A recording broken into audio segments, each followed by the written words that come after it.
का जन्म 24 नवंबर 1898 में मैरीविल, मिसूरी, संयुक्त राज्य अमेरिका में एक किसान परिवार में हुआ था।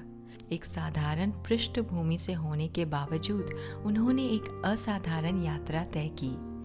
अपने जीवन में शुरू से ही वो लोगों के व्यवहार, उनके विचारों और उनके साथ कैसे संवाद किया जाए, इस पर गहरा ध्यान दिया था। एक समय ऐसा भी था जब वो अपने कॉलेज के दिनों में भाषण देने से घबराते थे, लेकिन धीरे धीरे उन्होंने इसे अपनी ताकत बना ली।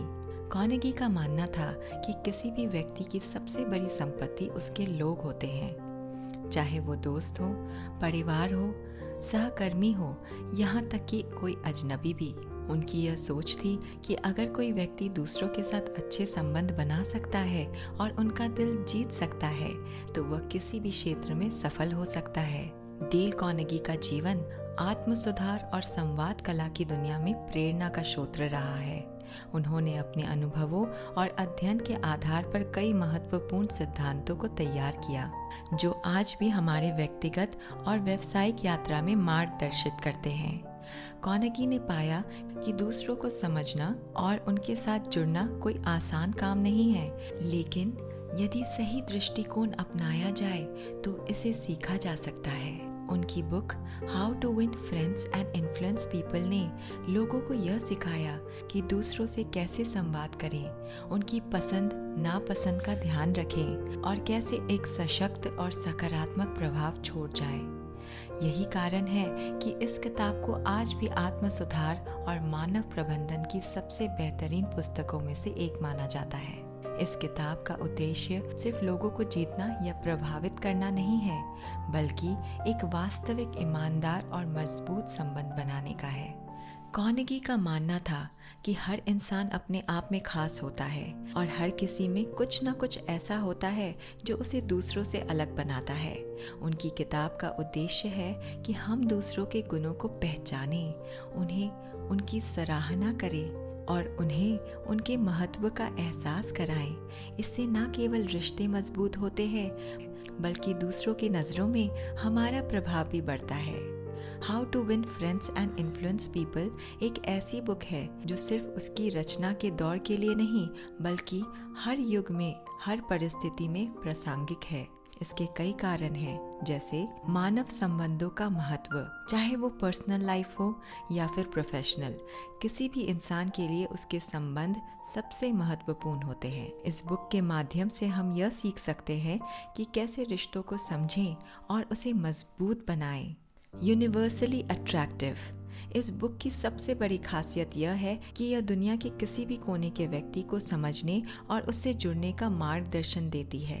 चाहे आप एक स्टूडेंट हो, बिजनेसमैन हो, शिक्षक हो या फिर किसी अन्य क्षेत्र में हो, यह बुक हर किसी के लिए उपयोगी है। व्यवहारिक सुझाव इस बुक में दिए गए सुझावों को न केवल समझना आसान है, बल्कि उन्हें अपने जीवन में लागू करना भी सरल है। कार्नेगी ने बहुत ही व्यवहारिक दृष्टिकोण से समझाया है कि किस तरह छोटे छोटे बदलाव बड़े परिणाम दे सकते हैं। प्रेरणादायक दृष्टिकोण यह बुक अपने पाठकों को प्रोत्साहित करती है कि वे खुद को बेहतर बनाएं और दूसरों को प्रेरित करें। इसमें ऐसे कई किस्से और उदाहरण दिए गए हैं जो इस बात को साबित करते हैं कि रिश्तों को बेहतर बनाने के लिए थोड़ा सा प्रयास और समझदारी की ज़रूरत होती है। How to win friends and influence people सिर्फ एक आत्म सुधार की किताब नहीं है, यह एक मार्गदर्शक है जो हमें जीवन के हर पहलू में सफलता पाने में प्रेरित करती है। व्यक्तिगत जीवन रिश्तों में मधुरता, संवाद में स्पष्टता और विश्वास निर्माण के लिए यह बुक एक आदर्श संसाधन है। इससे न केवल हमारे व्यक्तिगत संबंध बेहतर होते हैं, बल्कि आत्मसम्मान भी बढ़ता है। व्यावसायिक जीवन आज के व्यावसायिक दौर में जहां प्रतिस्पर्धा बढ़ रही है, वहां अच्छे संबंध बनाना और अपने नेटवर्क का विस्तार करना बेहद ज़रूरी है। यह बुक उन सिद्धांतों को सिखाती है जो एक सफल पेशेवर के लिए अनिवार्य है, जैसे कि टीम वर्क, नेतृत्व कला और लोगों के साथ संवाद में प्रभावशीलता। दोस्तों, संबंध बनाना एक कला है और यह कला उतनी ही पुरानी है जितनी खुद मानव समाज।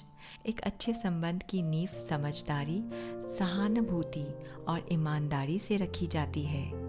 डेल कार्नेगी की किताब how to win friends and influence people में उन्हीं सिद्धांतों पर प्रकाश डाला गया है जो हम सिखाते हैं कि कैसे दूसरों के साथ मजबूत और स्थायी संबंध बनाए जा सकते हैं।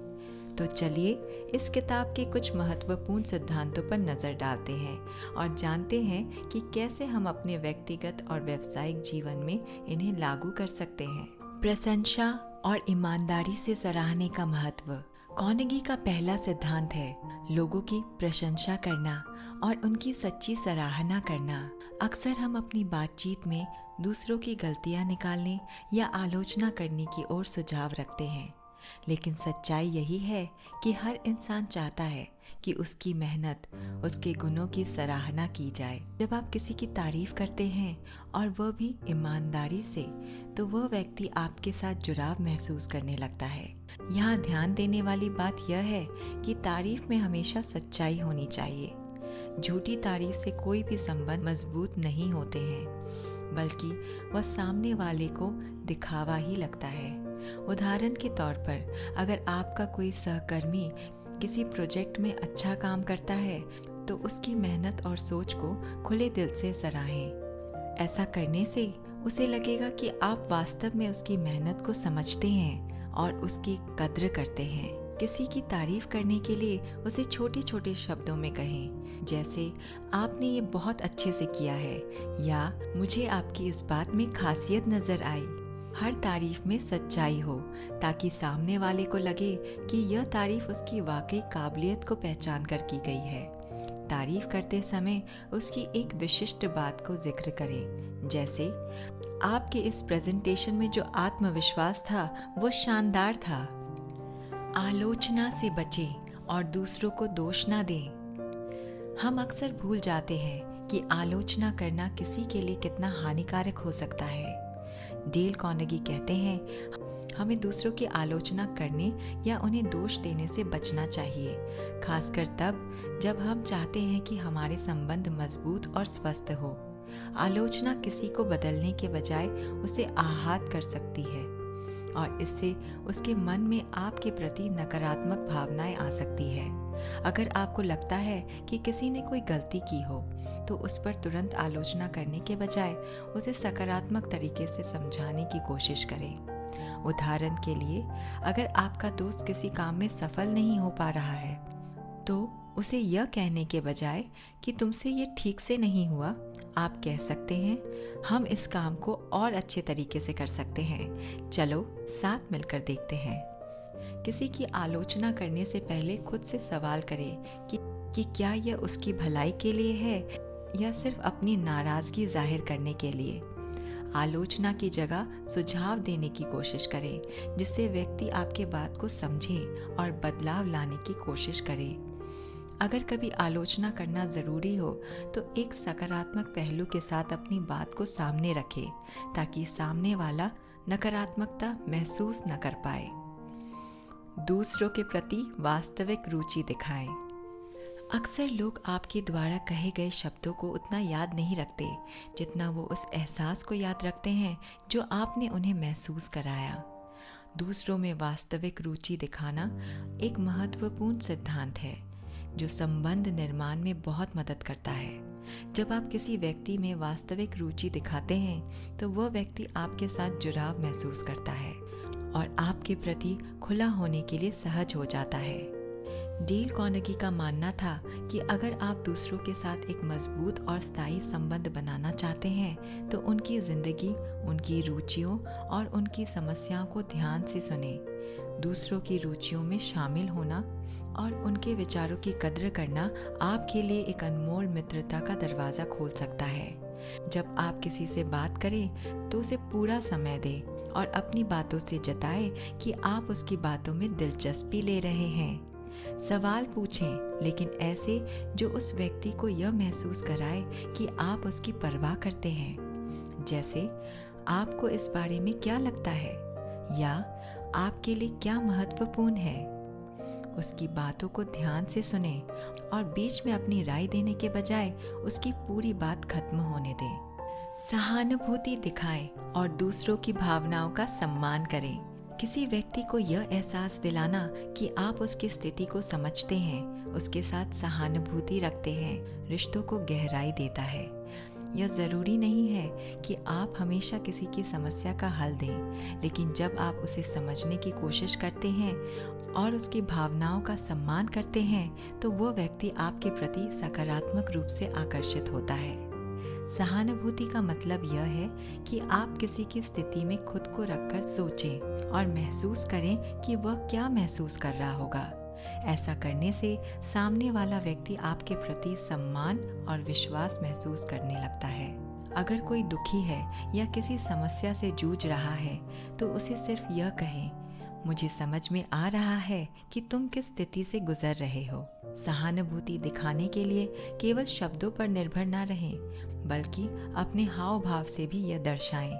अगर वह अपनी समस्या साझा करना चाहता है, तो उसे प्रोत्साहित करें और सुने। इससे वह अपने मन की बात आपसे कह सकेगा। लोगों के नाम याद रखें। यह सुनने में भले ही बहुत साधारण लगे, लेकिन किसी का नाम याद रखना उसके प्रति आपके सम्मान और रुचि को दर्शाता है। जब आप किसी का नाम लेते हैं, तो उसे लगता है कि आप उसे याद रखते हैं और वो आपके लिए खास है। डेल कार्नेगी के अनुसार किसी का नाम उसकी पहचान का सबसे अहम हिस्सा होता है। अगर आप किसी का नाम याद रखते हैं और उसे उसके नाम से संबोधित करते हैं, तो यह आपके और उस व्यक्ति के बीच के संबंध को और भी मजबूत बना देता है। नाम का महत्व हर किसी के लिए होता है और इसे याद रखना दूसरों के प्रति आपकी ईमानदारी और आदर को दर्शाता है। अगर आपको नाम याद रखने में कठिनाइयाँ होती है, तो उसे दोहराएं या उसकी किसी खास बात से जोड़ें। जब भी किसी से बात करें, बीच बीच में उसका नाम लें, ताकि वह आपको उसके प्रति अधिक सकारात्मक महसूस करे। अगर आपको फिर भी नाम भूलने की समस्या है, तो उसके बारे में ध्यानपूर्वक सोचें और उसके साथ जुड़े हुए प्रसंग याद करें। लोगों की इच्छाओं को समझें और उनका सम्मान करें। डेल कार्नेगी का मानना था कि अगर आप किसी से संबंध बनाना चाहते हैं, तो उसके नज़रिए और इच्छाओं को समझना बेहद ज़रूरी है। अक्सर हम अपने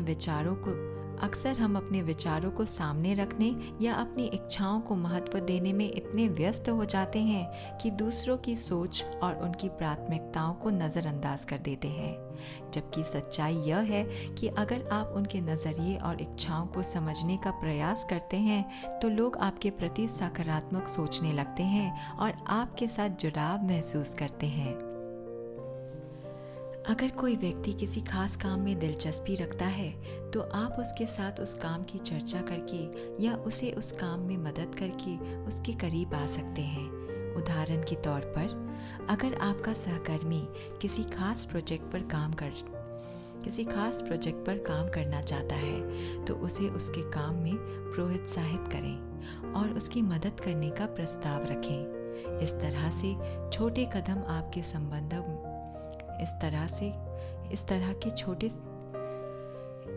तरह के छोटे कदम आपके संबंधों में बड़ी भूमिका निभा सकते हैं।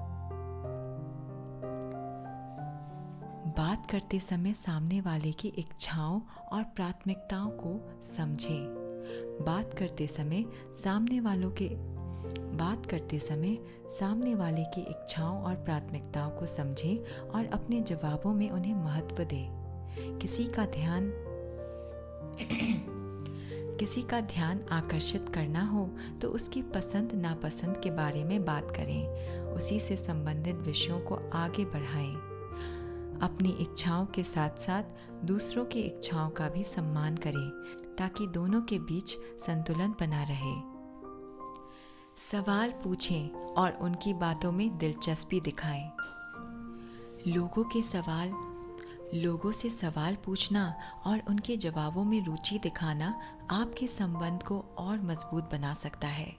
जब आप किसी से बातचीत में सवाल पूछते हैं, तो आप उसे यह महसूस कराते हैं कि उसकी बातों का आपके लिए महत्वपूर्ण आपके लिए महत्व है। इससे न केवल सामने वाला व्यक्ति आपके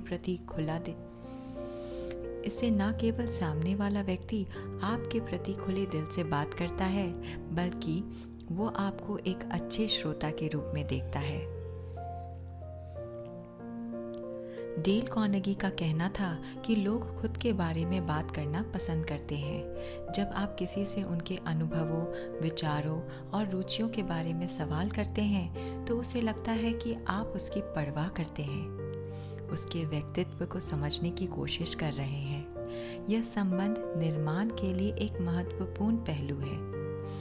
सवाल पूछते समय ध्यान दें कि वे सवाल ईमानदारी से हो और ऐसे हों जो उसकी भावनाओं को समझने में मदद करें। किसी का जवाब सुनते समय बीच में अपनी बात न रखें, बल्कि पहले उसे अपनी बात कहने दें। किसी की बातों में अपने विचारों को जोड़कर न बोलें, बल्कि पूरी तरह से ध्यान दें और उसे खुलकर बोलने का मौका दें। सकारात्मकता का वातावरण बनाए रखें। सकारात्मकता आपके संबंधों में ऊर्जा का संचार करती है। जब आप सकारात्मक सोच के साथ किसी से भी बात करते हैं तो वो व्यक्ति खुद को आपके साथ आरामदायक महसूस करता है। सकारात्मकता केवल आपकी बातों में नहीं, बल्कि आपके हाव भाव, आपके भावनाओं और आपके दृष्टिकोण में भी होना चाहिए।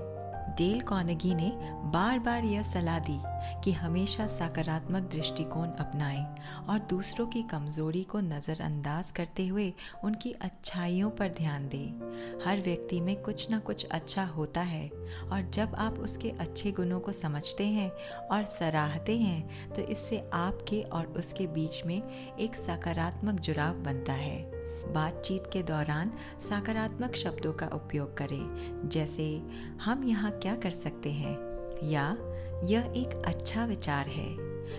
अपनी बॉडी लैंग्वेज को भी सकारात्मक रखें। उदाहरण के लिए हल्की मुस्कान और आंखों में आत्मीयता का भाव बनाए रखें। लोगों के सकारात्मक पहलुओं पर ध्यान दें और उन्हें महसूस कराएं कि वे कितने खास हैं। अपनी गलतियों को स्वीकार करें और माफ़ी मांगें। किसी भी संबंध में गलतियां होना स्वाभाविक है, लेकिन असली ताकत उस व्यक्ति में होती है जो अपनी गलतियों को स्वीकार करता है और माफ़ी मांगता है। अपने द्वारा की गई किसी भी गलती को स्वीकार करने से न केवल सामने वाले व्यक्ति के मन में आपके प्रति सम्मान बढ़ता है, बल्कि यह दिखाता है कि आप संबंध को संजो कर रखना चाहते हैं। डेल कार्नेगी का कहना था कि अगर आप अपने रिश्तों में ईमानदारी देखना चाहते हैं, दिखाते हैं तो लोग आप पर अधिक भरोसा करते हैं। माफ़ी मांगने में झिझक महसूस न करें और अपनी गलतियों को स्वीकारें। यह कदम सामने वाले को यह दर्शाता है कि आप संबंध को लेकर गंभीर हैं और ईमानदारी से सुधार करना चाहते हैं। अगर आपसे किसी से बातचीत में गलती हुई हो तो तुरंत माफ़ी मांगे और अपनी गलती को स्पष्ट करें। माफ़ी मांगते वक्त अपनी बात को संक्षेप में रखें और अपनी बात को ईमानदारी से रखें। गलती स्वीकारने के बाद उसका हल निकालने का प्रयास करें ताकि सामने वाला यह समझे कि आप सच में सुधार करना चाहते हैं। दूसरों को आत्मविश्वास दें। हर व्यक्ति चाहता है कि वह अपनी जिंदगी में सफल हो और उसके पास आत्मविश्वास की शक्ति हो। अगर आप किसी के आत्मविश्वास को बढ़ाने में मदद करते हैं तो वह व्यक्ति आपके प्रति अत्यधिक कृतज्ञ और जुड़ाव महसूस करेगा। जब आप किसी को यह विश्वास दिलाते हैं कि वह किसी खास कार्य को अच्छे से कर सकता है तो वह खुद पर अधिक भरोसा महसूस करता है। इससे न केवल उसके आत्मविश्वास में वृद्धि होती है, बल्कि वह अपने प्रति और अधिक सकारात्मक होता है। दूसरों को प्रेरित करने से आपके संबंध में एक नया आयाम जुड़ता है और वो आपको सम्मान से देखता है। किसी की कोशिशों को सराहना करें, जैसे मुझे तुम पर विश्वास है कि तुम यह कर सकते हो। उसके गुणों और क्षमताओं को सराहना करें और उन्हें और भी बढ़ाने के लिए प्रोत्साहित करें। जब वह किसी कार्य में सफल होता है तो उसे बधाई दें और उसे अपनी सफलता का श्रेय दें। अहमियत दें और कृतज्ञता व्यक्त करें। जब आप किसी व्यक्ति को यह महसूस कराते हैं कि वो आपके लिए महत्वपूर्ण है, तो वह व्यक्ति आपके साथ गहरा संबंध महसूस करता है। कार्नेगी का कहना था कि हर इंसान को यह चाह होती है कि उसे उसकी अहमियत का एहसास कराया जाए। जब आप किसी की कृतज्ञता को व्यक्त करते हैं या उसे सम्मान देते हैं, तो यह आपके संबंध को और भी मजबूत बनाता है। दूसरों को उनकी अहमियत का एहसास कराने का सबसे अच्छा तरीका है उनकी मदद करना, उनकी कड़ी मेहनत को सराहना करना और उन्हें यह दिखाना कि वे आपके लिए महत्वपूर्ण हैं। किसी के काम को पहचानें और उसे धन्यवाद दें। उदाहरण के लिए, तुमने ये काम बहुत अच्छे से किया है, तुम्हारी मदद से मुझे बहुत फायदा हुआ। किसी के द्वारा किए गए प्रयासों की सराहना करें और उसे यह जताएं कि आप उसके योगदान को मानते हैं। कभी कभी छोटी छोटी कृतज्ञता दिखाने से भी संबंध में गहराई आती है, जैसे तुम्हारे सहयोग के बिना यह मुश्किल था। डेल कार्नेगी के सिद्धांतों में ऐसी सरलता है जो किसी भी व्यक्ति को अपना संबंध निर्माण का कौशल सुधारने में मदद कर सकती है। प्रशंसा करें, आलोचना से बचें, रुचि दिखाना, सहानुभूति रखना, नाम याद रखना, इच्छाओं का सम्मान करना, सवाल पूछना, सकारात्मकता बनाए रखना, गलतियों को स्वीकार करना, आत्मविश्वास बढ़ाना और कृतज्ञता व्यक्त करना, ये सभी कदम हैं जो हमें अच्छे और मजबूत संबंध बनाने की ओर ले जाते हैं। इन सिद्धांतों पर अमल करना सिर्फ किताब के पन्नों में नहीं, बल्कि हमारी रोज़मर्रा की ज़िंदगी में हर जगह उपयोगी साबित हो सकती है। जब हम अपने संबंधों को सकारात्मकता और ईमानदारी से संजोते हैं, तो हमारे व्यक्तिगत और व्यावसायिक जीवन में खुशियाँ और सफलता स्वाभाविक रूप से आती है।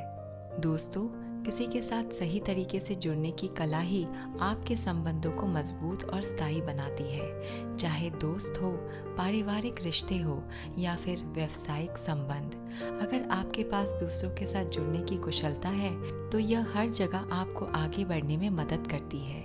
डेल कार्नेगी की सीख के अनुसार संबंध बनाने की शुरुआत होती है सामने वाले के वास्तविक रुचि दिखाने और संवाद में ईमानदारी लाने से। तो आइए इस यात्रा को विस्तार से समझते हैं कि कैसे हम दूसरों में दिलचस्पी दिखाकर और सच्चे संवाद के जरिए एक मजबूत जुड़ाव बना सकते हैं। दूसरों में दिलचस्पी दिखाना किसी से गहरे जुड़ाव के लिए सबसे पहला कदम है उस व्यक्ति में ईमानदारी से रुचि दिखाना। हर इंसान के पास अपनी एक दुनिया होती है जिसमें उसकी सोच, भावनाएं और पसंद नापसंद शामिल होती है।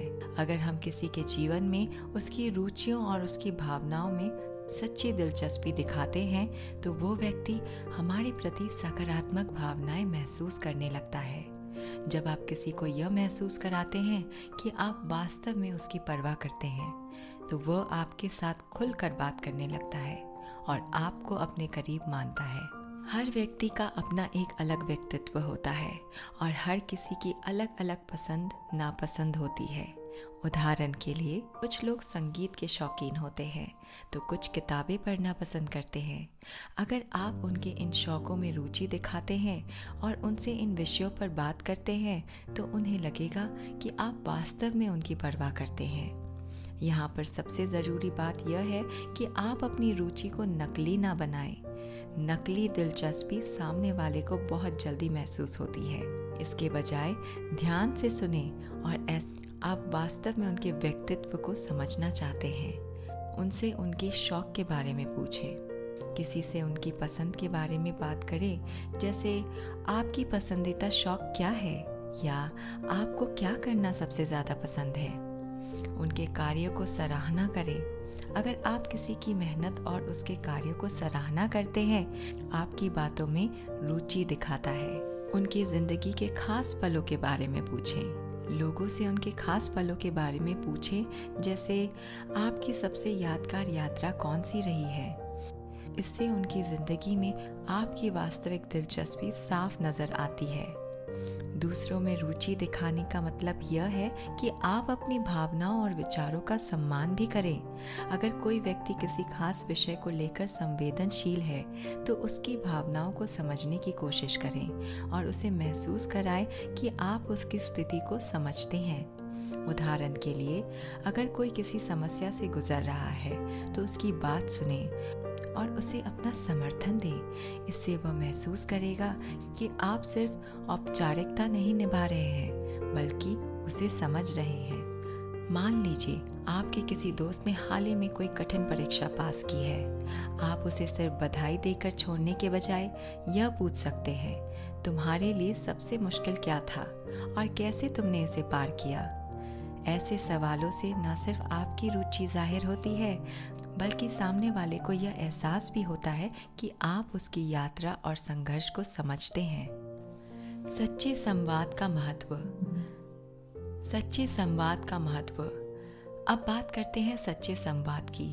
संवाद सिर्फ बोलने का नाम नहीं है बल्कि यह समझने की प्रतिक्रिया है। सच्चे संवाद का मतलब है कि आप ईमानदारी से बात करें, बिना किसी छल कपट के, और यह दिखाएं कि आप सामने वाले की बातों को महत्व दे रहे हैं। सच्चे संवाद के लिए सबसे ज़रूरी बात है अच्छा श्रोता बनना।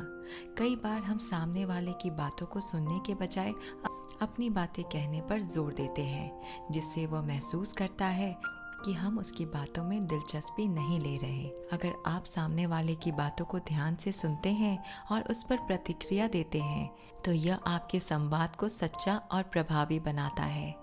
सुनना एक कला है और इसे सीखने से आपके संवाद और संबंध दोनों बेहतर होते हैं। एक अच्छा श्रोता बनने के कुछ आसान तरीके हैं। ध्यान देना। जब सामने वाला व्यक्ति कुछ कह रहा हो तो अपने ध्यान को पूरी तरह से उसकी ओर केंद्रित रखें। फोन या अन्य चीज़ों में व्यस्त न रहें। उसकी बातों में दिलचस्पी दिखाएं और अपने हाव भाव से उसे महसूस कराएं कि आप उसकी बातों को सुन रहे हैं। बीच में बाधा न डालें। किसी की बात के बीच में अपनी राय न दें बल्कि उसकी पूरी बात खत्म होने दें। इससे वो व्यक्ति अपने विचारों को बेहतर तरीके से व्यक्त कर सकेगा और उसे लगेगा कि आप सचमुच उसकी बातों में रुचि रखते हैं।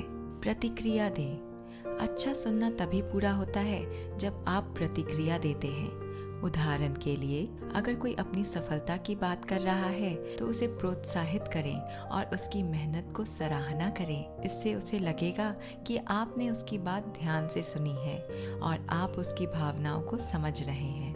सकारात्मक संवाद का अर्थ है कि आपकी बातें और विचार सकारात्मकता से भरे हो। किसी को नकारात्मकता से जोड़ने से आपके संबंधों में तनाव आ सकता है। उदाहरण के लिए, अगर कोई व्यक्ति किसी समस्या के बारे में बात कर रहा है तो उसे नकारात्मक दृष्टिकोण से देखने के बजाय उसे प्रोत्साहित करें और हल खोजने की कोशिश करें। सकारात्मक संवाद से न केवल सामने वाले व्यक्ति को अच्छा महसूस होता है बल्कि वो आपके प्रति जुड़ाव भी महसूस करता है। अगर आप देख रहे हैं कि आपका सहकर्मी अपने काम को लेकर बहुत तनाव में है, अगर वो आपसे अपने अनुभव साझा करता है तो उसकी बातों को ध्यान से सुनें। उसे कहें, तुम्हारे काम में मेहनत साफ नजर आती है, मुझे पूरा विश्वास है कि तुम इसे संभाल लोगे। इस तरह की सकारात्मक प्रतिक्रिया से उसे आपका समर्थन महसूस होगा और वो आपके साथ जुड़ाव महसूस करेगा। भावनात्मक जुड़ाव बनाने की तकनीकें। भावनात्मक जुड़ाव का मतलब है कि आप किसी के साथ एक ऐसा संबंध बनाएं जिसमें वो आपकी बातों से और आपके व्यवहार से खुद को जुड़ा हुआ महसूस करे। यह जुड़ाव सिर्फ शब्दों से नहीं बल्कि आपके हाव भाव, आपकी सहानुभूति और आपके व्यवहार से भी होता है। जब आप किसी की भावनाओं को समझते हैं और उनके साथ सहानुभूति रखते हैं तो वह व्यक्ति खुद को आपके करीब महसूस करता है। अब दोस्तों, सहानुभूति दिखाना भी ज़रूरी है।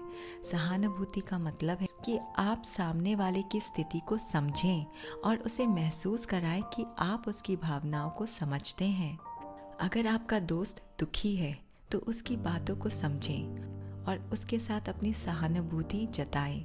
इससे वह महसूस करेगा कि आप उसके साथ खड़े हैं और उसकी भावनाओं को समझते हैं।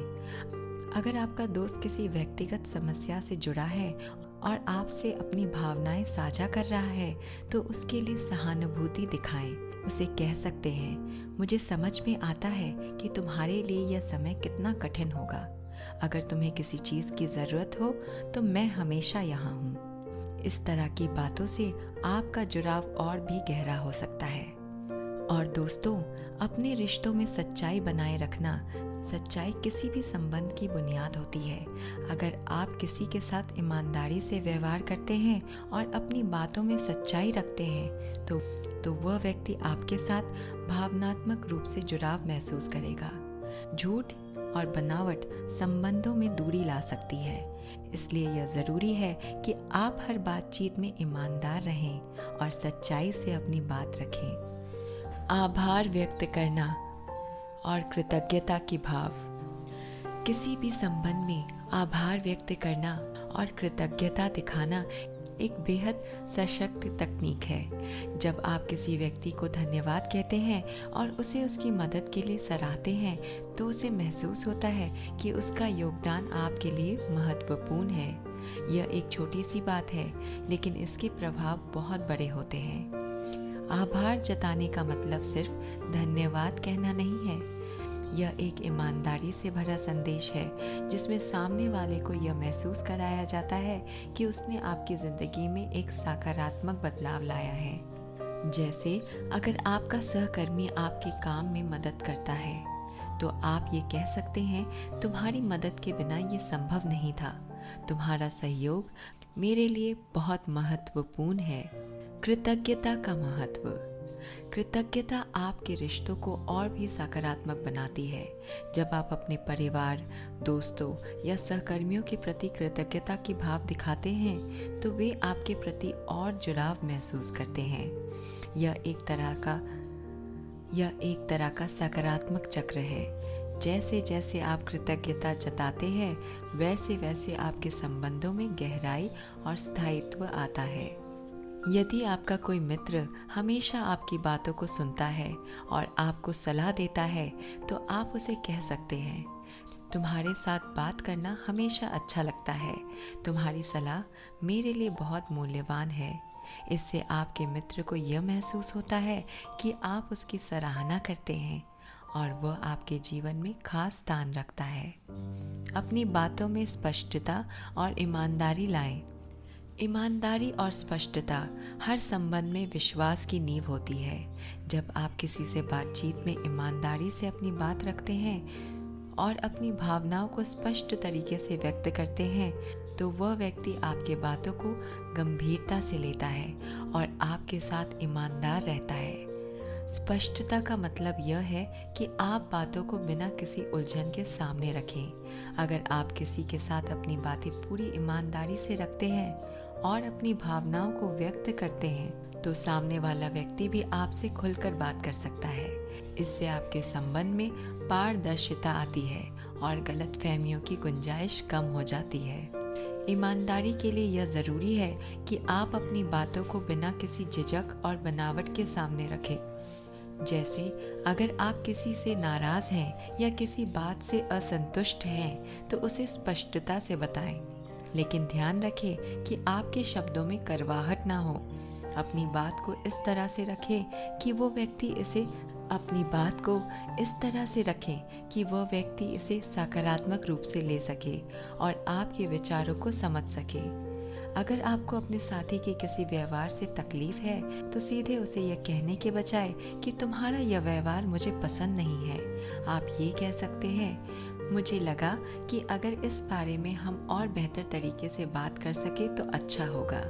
इससे आपकी बातों को वो व्यक्ति नकारात्मक रूप से नहीं लेगा और आपके रिश्तों में ईमानदारी और स्पष्टता बनी रहेगी। शारीरिक भाषा का महत्व। शारीरिक भाषा यानी बॉडी लैंग्वेज भी आपके संवाद में बहुत महत्वपूर्ण भूमिका निभाती है। सिर्फ शब्दों से नहीं, बल्कि आपके हाव भाव, आपके चेहरे के भाव और आपके हाथों की गतिविधियां भी आपके संवाद में अपनापन और प्रभाव अपनापन और प्रभाव डालती है। उदाहरण के लिए, हल्की मुस्कान, आंखों में आत्मीयता या सहानुभूति भरा स्पर्श भी सामने वाले को आपके करीब लाता है। सहानुभूति भरा स्पर्श भी सामने वाले को आपके करीब लाता है। अब जानते हैं कि कैसे आप अपनी बॉडी लैंग्वेज सुधार सकते हैं। मुस्कान एक ऐसी चीज़ है जो सामने वाले व्यक्ति को सहज महसूस कराती है। यह दिखाता है कि आप उसके प्रति सकारात्मक और सौहार्दपूर्ण हैं। आंखों में आत्मीयता, आंखों से सीधे संपर्क बनाएं, लेकिन ध्यान रखें कि यह सहज हो। जब आप किसी की बात सुन रहे हो तो उससे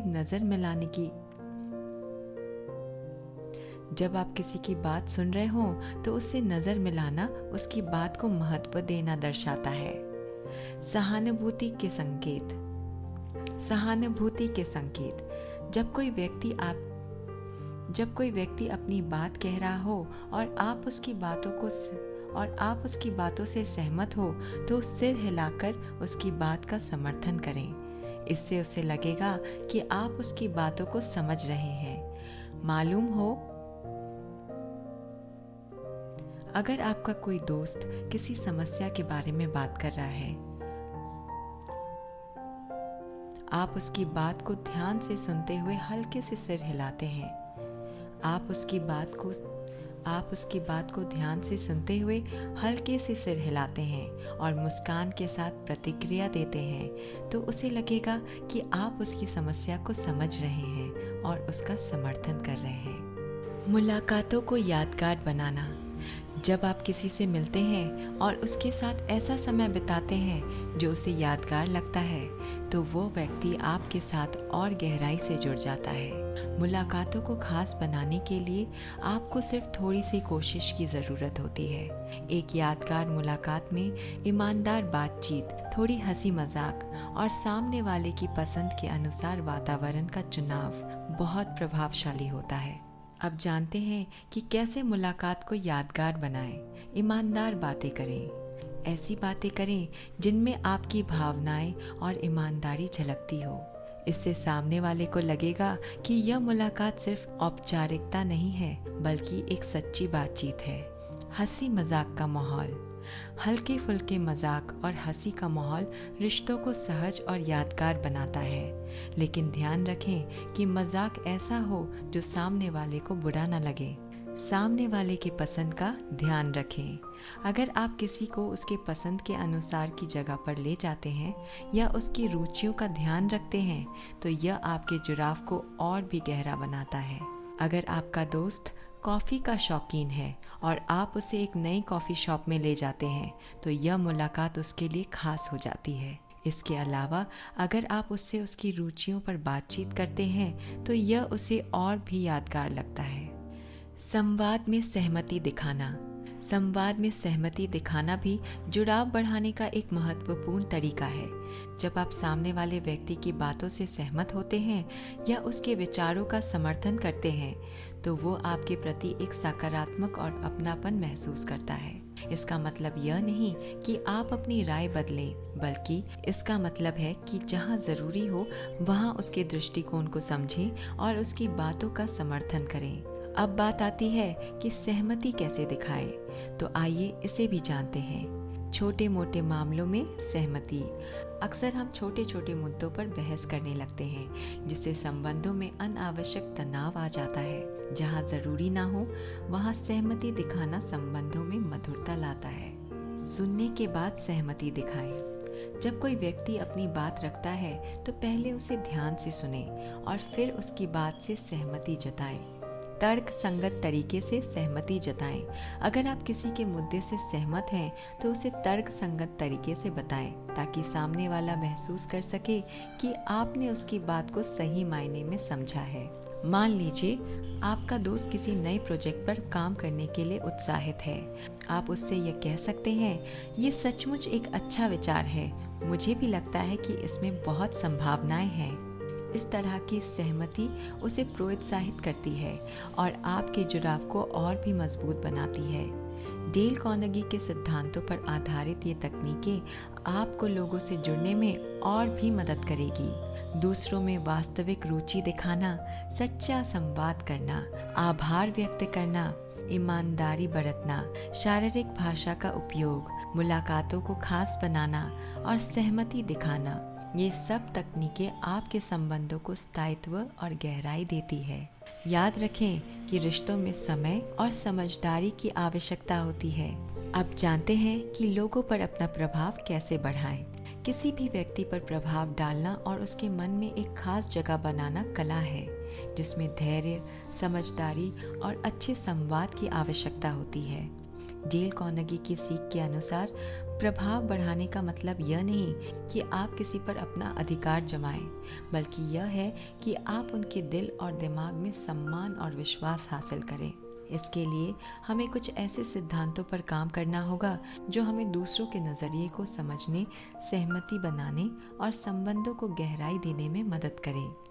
आइए इसे और विस्तार से समझते हैं कि कैसे हम प्रभावी संवाद और सम्मानजनक दृष्टिकोण से लोगों पर अपना प्रभाव बढ़ा सकते हैं। तर्क वितर्क से बचें। अक्सर हम ये मानते हैं कि अगर किसी से सहमत नहीं हैं तो तर्क वितर्क करके अपनी बात समझा दें, लेकिन सच यह है कि तर्क वितर्क से बहुत कम ही लोग अपनी राय बदलते हैं। तर्क वितर्क से कई बार रिश्तों में तनाव आ जाता है और सामने वाले को ऐसा लगता है कि आप उसकी भावनाओं को नज़रअंदाज कर रहे हैं। अगर आप किसी पर प्रभाव डालना चाहते हैं तो तर्क वितर्क से बचना एक महत्वपूर्ण कदम है। आइए आपको कुछ तर्क वितर्क से बचने और सहमति में बदलाव लाने के कुछ आसान और कारगर तरीके बताते हैं। शांत रहें और सामने वाले को समझने का प्रयास करें। जब कोई आपके विचारों से सहमत नहीं होता है तो सबसे पहले खुद को शांत रखें। अपनी बात रखने से पहले उसकी बात को ध्यान से सुने। कई बार जब हम किसी की बात को समझते हैं तो हमें उसकी सोच का आधार समझ में आने लगता है। सहानुभूति दिखाएं। जब आप सामने वाले की स्थिति को समझते हैं और उसकी भावनाओं का सम्मान करते हैं तो वह भी आपकी बात को सकारात्मक रूप से सुनने के लिए तैयार हो जाता है। सहानुभूति जताना और यह कहना कि मुझे तुम्हारी बात समझ में आती है, तर्क वितर्क की बजाय संवाद को सहज बनाता है। अपने विचार को सकारात्मक तरीके से प्रस्तुत करें। जब आप अपनी राय सामने रखें तो उसे इस तरीके से प्रस्तुत करें कि वो नकारात्मक ना लगे। जैसे अगर आप किसी से असहमत हैं तो कहें, मुझे लगता है कि इस पर एक और नजरिया हो सकता है, ना कि सीधे असहमति जताने के। मान लीजिए कि आपका कोई सहकर्मी किसी नए प्रोजेक्ट पर एक विचार प्रस्तुत करता है जिससे आप सहमत नहीं हैं। आप उसे ये कहने के बजाय कि यह विचार ठीक नहीं है, इस तरह से कह सकते हैं, तुम्हारा आइडिया अच्छा है, पर अगर हम इसमें थोड़ा बदलाव करें तो शायद और बेहतर हो सकता है। इससे आपकी असहमति का भाव कम महसूस होगा और आपके सहयोगी को लगेगा कि आप उसकी राय का सम्मान करते हैं। दूसरों की राय की कद्र करें। दूसरों के विचारों का सम्मान करना, चाहे वो आपके विचारों से मेल खाता हो या नहीं, एक ऐसा गुण है जो आपको उनके दिल के करीब लाता है। जब आप किसी की राय का सम्मान करते हैं और उसे मान्यता देते हैं तो वो व्यक्ति आपके प्रति सम्मान और अपनापन महसूस करता है। हर किसी का अपना दृष्टिकोण होता है और उसकी कद्र करने से रिश्ते में मधुरता और विश्वास आता है। दूसरों के दृष्टिकोण को समझना और उसे सम्मान करना एक सशक्त तरीका है लोगों पर प्रभाव बनाने का। इसके लिए कुछ महत्वपूर्ण कदम उठाए जा सकते हैं, जैसे सुनने का हुनर विकसित करें। जब कोई व्यक्ति अपनी राय रखता है तो उसे ध्यान से सुने, उसकी बातों को बीच में ना काटें और बिना किसी प्रतिक्रिया के उसे अपनी पूरी बात कहने दें। इससे सामने वाले को यह महसूस होता है कि आप उसकी राय की कद्र करते हैं। प्रशंसा करें। जब कोई व्यक्ति अपनी राय प्रस्तुत करता है तो उसकी सोच और दृष्टिकोण को सराहना करें। इससे उसे लगेगा कि आपने उसकी बात को समझा है और उसकी राय को मान्यता दें। उदाहरण के लिए, तुमने जो बताया वह काफी दिलचस्प है, कह सकते हैं। उनकी भावनाओं का सम्मान करें। अगर किसी की राय भावनात्मक रूप से जुड़ी हुई हो तो उसे ध्यान में रखें। जब आप उसकी भावनाओं को समझने का प्रयास करते हैं तो वो आपकी ओर झुकाव महसूस करता है और आपकी बात को भी अहमियत देता है। मान लीजिए कि आपका कोई मित्र किसी विषय पर अपनी राय दे रहा हो जो आपसे अलग है। बजाय उसे गलत ठहराने के आप कह सकते हैं, तुम्हारी बात में एक नई सोच नजर आती है, इसे समझना दिलचस्प है। इस तरह के शब्द सामने वाले को यह महसूस कराते हैं कि आप उसकी राय का सम्मान करते हैं और वह भी आपके राय को सकारात्मक रूप से स्वीकार करने के लिए तैयार रहता है। सहमति में बदलाव लाने की कला। कई बार हमें ऐसा लगता है कि हम जिस व्यक्ति से बात कर रहे हैं उसकी राय हमारे विचारों से बिल्कुल विपरीत है। इस स्थिति में सहमति में बदलाव लाना और भी चुनौतीपूर्ण हो सकता है, लेकिन अगर हम कुछ रणनीतियों का पालन करें तो इसे संभव किया जा सकता है। अब आपको सहमति में बदलाव कैसे लाएं, ये बताते हैं। सवाल पूछें। जब आप किसी से सवाल पूछते हैं तो वो अपने विचारों को और भी गहराई से समझने की कोशिश करता है। आप सवाल पूछ सकते हैं जैसे, आप इस पर क्या सोचते हैं, या आपको ऐसा क्यों लगता है। इससे सामने वाले को अपने विचारों को स्पष्ट करने का मौका मिलता है और कई बार वह खुद ही अपने विचारों में बदलाव महसूस करता है। सकारात्मक दृष्टिकोण रखें। बातचीत में सकारात्मकता बनाए रखना बहुत महत्वपूर्ण है। अगर सामने वाले को लगे कि आप उसकी राय को नकार रहे हैं तो वो रक्षात्मक हो जाएगा, लेकिन अगर आप अपनी बात को सकारात्मक तरीके से प्रस्तुत करेंगे तो उसे आपकी बातों को समझना और स्वीकारने का मौका मिलेगा। साझा आधार पर ध्यान दें। सहमति में बदलाव लाने के लिए एक साझा आधार तलाशें। अगर आपके विचारों में कुछ भी समानता है तो उस पर जोर दें और वहीं से बातचीत आगे बढ़ाएं। उदाहरण के लिए, हम दोनों इस बात से सहमत हैं कि इसका हल ढूंढना ज़रूरी है। इस तरह की बात सामने वाले को यह समझाने का मौका देती है कि आप दोनों एक ही दिशा में हैं और वो आपकी राय के साथ और भी सहज हो जाता है। अगर आप अपने किसी सहकर्मी के साथ किसी विषय पर असहमत हैं तो उसे ये कह सकते हैं, मुझे समझ में आता है कि यह विषय थोड़ा पेचीदा है, पर क्या तुमने इसके बारे में और भी तरीके सोचे हैं। इस तरह के सवाल उसे अपनी राय को फिर से सोचने में मजबूर कर सकते हैं। साथ ही इससे आप उसकी राय को नकारते हुए नहीं, बल्कि एक नए दृष्टिकोण को सामने लाने का प्रयास कर रहे हैं। विनम्रता और समझ का प्रदर्शन करें। किसी भी प्रभावशाली व्यक्ति की सबसे बड़ी खूबी होती है उसकी विनम्रता और समझदारी। जब आप विनम्र रहते हैं और दूसरों के भावनाओं का सम्मान करते हैं तो लोग आपके प्रति जुड़ाव महसूस करते हैं। डेल कार्नेगी का मानना था कि किसी को अपने साथ जोड़ने के लिए उसके भावनाओं और ज़रूरतों को समझना ज़रूरी है। विनम्रता दिखाने के भी कई तरीके होते हैं, आइए उन्हें भी देखते हैं। आलोचना करने से बचें। किसी की आलोचना करना, खासकर सार्वजनिक रूप से, आपके प्रभाव को कम कर सकता है। अगर किसी के विचारों में कुछ गलतफहमियां हैं तो उसे समझाने का प्रयास करें, लेकिन उसके आत्मसम्मान का ध्यान रखें। अपने काम की तारीफ खुद ना करें। विनम्रता का मतलब यह है कि आप अपनी तारीफ खुद करने के बजाय अपनी क्षमताओं और गुणों को दूसरों की नज़र में स्वाभाविक रूप से लाएं। इससे लोग आपकी तारीफ करते हैं और आपके प्रति सम्मान रखते हैं। सहानुभूति दिखाएं। जब आप किसी की कठिनाइयों को समझते हैं और उसे सहानुभूति देते हैं तो वो व्यक्ति आपके प्रति जुड़ाव महसूस करता है। उदाहरण के लिए, मुझे समझ में आता है कि यह तुम्हारे लिए कितना कठिन होगा। इस तरह की बातों से सामने वाले को आपकी विनम्रता का एहसास होता है।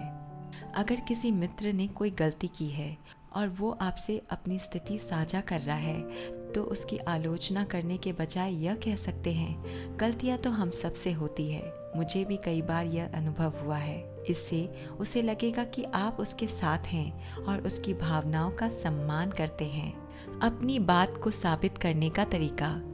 प्रभावशाली व्यक्ति की पहचान सिर्फ उसकी बातों से नहीं, बल्कि उन बातों को साबित करने की उस क्षमता से भी होती है। जब आप अपनी बात को ठोस उदाहरणों और तथ्यों के साथ सामने रखते हैं, तो सामने वाले पर आपकी बात का असर और गहरा होता है। अपनी बात को इस तरह से पेश करें कि उसे नकारना मुश्किल हो।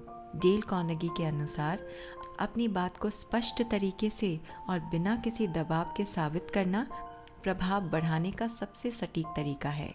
अपनी बात को साबित करना एक कला है। आइए इसे करने का तरीका जानते हैं। तथ्यों और आंकड़ों का उपयोग करें। जब भी मुमकिन हो, अपनी बात के समर्थन में आंकड़े, तथ्य या अध्ययन पेश करें। इससे आपकी बात को विश्वसनीयता मिलती है और लोग आपकी बात को गंभीरता से लेते हैं। सच्ची कहानियों और अनुभवों का सहारा लें। अगर आप किसी वास्तविक घटना या अपने अनुभव का उदाहरण देते हैं, तो लोग उसे आसानी से समझ पाते हैं और उससे जुड़ सकते हैं। उदाहरण के लिए, अगर आप किसी को समझाना चाहते हैं कि सकारात्मक सोच कैसे काम करती है, तो अपने जीवन का कोई अनुभव साझा करें जहां सकारात्मक सोच से आपने किसी समस्या का हल किया हो। बात को सरल और संक्षिप्त रखें। अपनी बात को अधिक जटिल ना बनाएं। लोग सरल और स्पष्ट बातों को बेहतर समझते हैं। सीधे मुद्दे पर आएं और अपनी बात को संक्षिप्त तरीके से समझाएं। अगर आप किसी सहकर्मी को किसी प्रोजेक्ट के लिए एक नया तरीका अपनाने के लिए मनाना चाहते हैं, तो उसे यह कह सकते हैं, मुझे लगता है कि अगर हम पिछले प्रोजेक्ट में अपनाए गए तरीके को दोहराएंगे तो नतीजे बेहतर हो सकते हैं। उस समय हमें 20% अधिक उत्पादकता मिली थी। इस तरह के तथ्यों के साथ आपकी बात को अधिक भरोसे के साथ सुना जा सकता है। दूसरों के विचारों का आदर करें। किसी व्यक्ति पर प्रभाव बनाने का सबसे अच्छा तरीका है कि आप उसकी राय को मान्यता दें और उसके विचारों को सम्मान दें। हर इंसान को यह अच्छा लगता है कि उसकी राय का आदर किया जाए। डेल कार्नेगी कहते हैं, जब आप किसी की राय का आदर करते हैं और उसे यह महसूस कराते हैं कि उसकी बातों का आपके लिए महत्व है, तो वह व्यक्ति आपके प्रति अपने मन में विशेष स्थान बनाने लगता है। जब भी आप किसी के विचारों पर प्रतिक्रिया दें, तो भाषा का ध्यान रखें। कहें, तुम्हारी सोच दिलचस्प है, मुझे इस पर विचार करने में खुशी होगी। ऐसी भाषा सामने वाले को सम्मान महसूस कराती है। जब आप किसी के विचारों को सुनते हैं, तो अपने विचारों को बीच में ना रखें। पहले उनकी बात को समझें, फिर अपनी राय व्यक्त करें। इससे सामने वाले को यह महसूस होता है कि आप उसकी बातों को महत्व देते हैं। अगर आपका कोई मित्र किसी खास मुद्दे पर अपनी राय दे रहा है जो आपसे अलग है, तो उसे यह कह सकते हैं, तुम्हारा दृष्टिकोण दिलचस्प है, मैंने इस तरह से कभी सोचा ही नहीं था। इस तरह की प्रतिक्रिया सामने वाले को यह एहसास कराती है कि आप उसकी बातों का सम्मान कर रहे हैं और यह आपके प्रभाव को और भी मजबूत बनाती है। साझा लक्ष्यों पर जोर दें। प्रभावी संवाद का एक और महत्वपूर्ण पहलू है साझा लक्ष्यों पर ध्यान केंद्रित करना। जब आप किसी व्यक्ति के साथ समान लक्ष्य के प्रति काम करते हैं और उसे महसूस कराते हैं कि आप दोनों एक ही दिशा में काम कर रहे हैं, तो यह आपके प्रभाव को कई गुना बढ़ा देता है। इस बात का ध्यान रखें कि जब आप किसी के साथ काम कर रहे हों, तो उसे यह दिखाएं कि आप दोनों के उद्देश्य एक ही हैं। चलो हम मिलकर इस समस्या का हल ढूंढते हैं जैसी बातें सामने वाले को सहयोग का एहसास कराती है। किसी भी परियोजना या समस्या पर काम करते समय सामने वाले को समझाएं कि इसका परिणाम दोनों के लिए फायदेमंद होगा। जब कोई व्यक्ति यह समझता है कि आप दोनों एक ही उद्देश्य के लिए काम कर रहे हैं, तो वह आपके साथ सहयोग करने को अधिक तैयार होता है। अगर आपका कोई सहकर्मी किसी समस्या पर आपसे असहमत है, तो आप उसे कह सकते हैं, हम दोनों का उद्देश्य यही है कि इस काम को बेहतरीन नतीजे मिले, क्यों ना हम इसे मिलकर देखें। इससे आपके सहकर्मी को ये लगेगा कि आप दोनों का उद्देश्य एक ही है और वह आपकी बात को स्वीकार करने में सहज महसूस करेगा। लोगों को प्रोत्साहित करें और उनकी तारीफ करें। डेल कार्नेगी का मानना था कि हर व्यक्ति चाहता है कि उसकी तारीफ हो और उसे प्रोत्साहन मिले। तारीफ करना किसी के आत्मसम्मान को बढ़ाता है और उसे अच्छा महसूस कराता है। जब आप किसी की तारीफ करते या उसे प्रोत्साहित करते हैं तो वो आपके प्रति सम्मान और जुड़ाव महसूस करता है। तारीफ करने का मतलब सिर्फ तारीफ करना नहीं है, बल्कि इसे सच्चाई और उद्देश्य से करना है। अगर किसी ने कोई अच्छा काम किया है तो उसकी सराहना इस तरह से करें कि उसे आपकी ईमानदारी महसूस हो। तुमने इस प्रोजेक्ट में शानदार काम किया है के बजाय कहें तुम्हारी मेहनत और ध्यान से हमें बहुत अच्छा रिजल्ट मिला। अगर कोई कठिनाई में है या कुछ नया करने की कोशिश कर रहा है तो उसे प्रोत्साहित करें, जैसे मुझे तुम पर पूरा भरोसा है कि तुम इसे कर सकते हो। इस तरह की बातें सामने वाले की आत्मविश्वास को बढ़ाती है और उसे आपके प्रति सकारात्मक भावनाएं महसूस कराती है। लोगों पर प्रभाव बनाने के लिए इन सभी सिद्धांतों का उपयोग एक प्रभावी तरीके से किया जा सकता है। तर्क वितर्क से बचना, दूसरों की राय का आदर करना, विनम्रता का प्रदर्शन करना, साझा लक्ष्यों पर ध्यान देना और सच्ची तारीफ करने से ये सभी ऐसे कदम हैं जो हमें दूसरों के दिलों में एक खास जगह बनाने में मदद करते हैं। सच्चाई यह है कि प्रभावी व्यक्ति बनने के लिए सबसे पहले हमें सामने वाले व्यक्ति के भावनाओं, ज़रूरतों और उसकी सोच का सामना करना चाहिए। इन सिद्धांतों पर अमल करके हम न केवल अपने संबंधों को बेहतर बना सकते हैं, बल्कि अपने जीवन में भी एक सकारात्मक बदलाव ला सकते हैं। दूसरों के साथ बेहतर संबंध बनाना और उनके अंदर स्वाभाविक आदान प्रदान की भावना को बढ़ावा देने का सबसे सटीक तरीका है उन्हें ये महसूस कराना कि उनके प्रयास, उनकी मेहनत और उनकी छोटी छोटी उपलब्धियां महत्वपूर्ण है। डेल कार्नेगी की किताब how to win friends and influence people में भी इस बात को कई दृष्टिकोण से समझाया गया है। ये सिर्फ किसी के साथ अच्छा व्यवहार करने की बात नहीं है, बल्कि उनके जीवन में योगदान देने और उनके साथ एक ऐसे संबंध बनाने का है जो आपसी सम्मान और प्रशंसा पर आधारित हो। किसी भी व्यक्ति के अच्छे कामों की सच्ची प्रशंसा करना उनके अंदर आत्मविश्वास और जोश को भर देता है। अक्सर देखा जाता है कि लोग तारीफ तो करते हैं, लेकिन वो सिर्फ औपचारिकता की तरह लगती है। वास्तविक प्रशंसा का असर गहरा होता है, क्योंकि यह किसी के दिल से निकली होती है और सीधे सामने वाले के दिल तक पहुंचती है। डेल कार्नेगी के अनुसार जब हम किसी के काम की ईमानदारी से तारीफ करते हैं तो उसे यह महसूस होता है कि उसका प्रयास सराहा जा रहा है। यह उसकी उस मेहनत को सम्मान देता है जो उसने उस काम में डाली थी। उदाहरण के तौर पर मान लीजिए आपका कोई मित्र है जो अपने काम में बहुत मेहनत कर रहा है और आपने उसकी मेहनत और संपन्नता को महसूस किया है।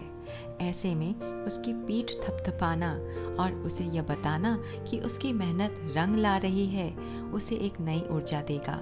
इससे वह न केवल और मेहनत करेगा, बल्कि उससे आपका रिश्ता और मजबूत भी होगा। इसके अलावा जब हम किसी की छोटी छोटी जीतों को भी सराहते हैं तो वह व्यक्ति यह महसूस करता है कि उसकी हर उपलब्धि का महत्व है, चाहे वो कितनी भी छोटी क्यों ना हो। उदाहरण के तौर पर अगर कोई सहकर्मी किसी प्रोजेक्ट के छोटे से हिस्से में भी योगदान देता है तो उसकी तारीफ करना उसे उत्साहित करेगा। इससे वह महसूस करेगा कि उसका हर प्रयास नोट किया जा रहा है और उसका महत्व है। यही तरीका उसे बड़े कार्यों के लिए भी प्रेरित करेगा और उसे इस सोच के साथ आगे बढ़ने का आत्मविश्वास देगा कि उसकी मेहनत की कदर होती है।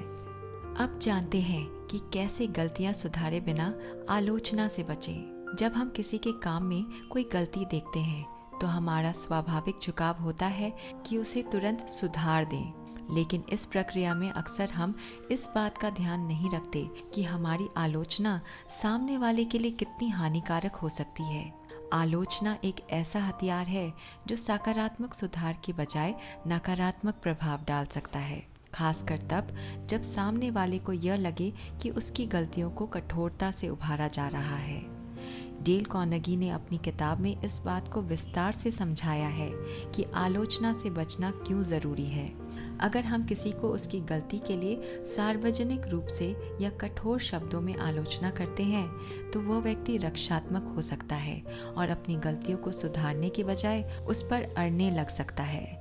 बेहतर तरीका यह है कि हम बिना आलोचना किए उसकी गलतियों को इंगित करें और उसे सुधारने में मदद करें। मान लीजिए आपका कोई मित्र या सहकर्मी कुछ ऐसा कहता है या करता है जो आपको गलत लगता है।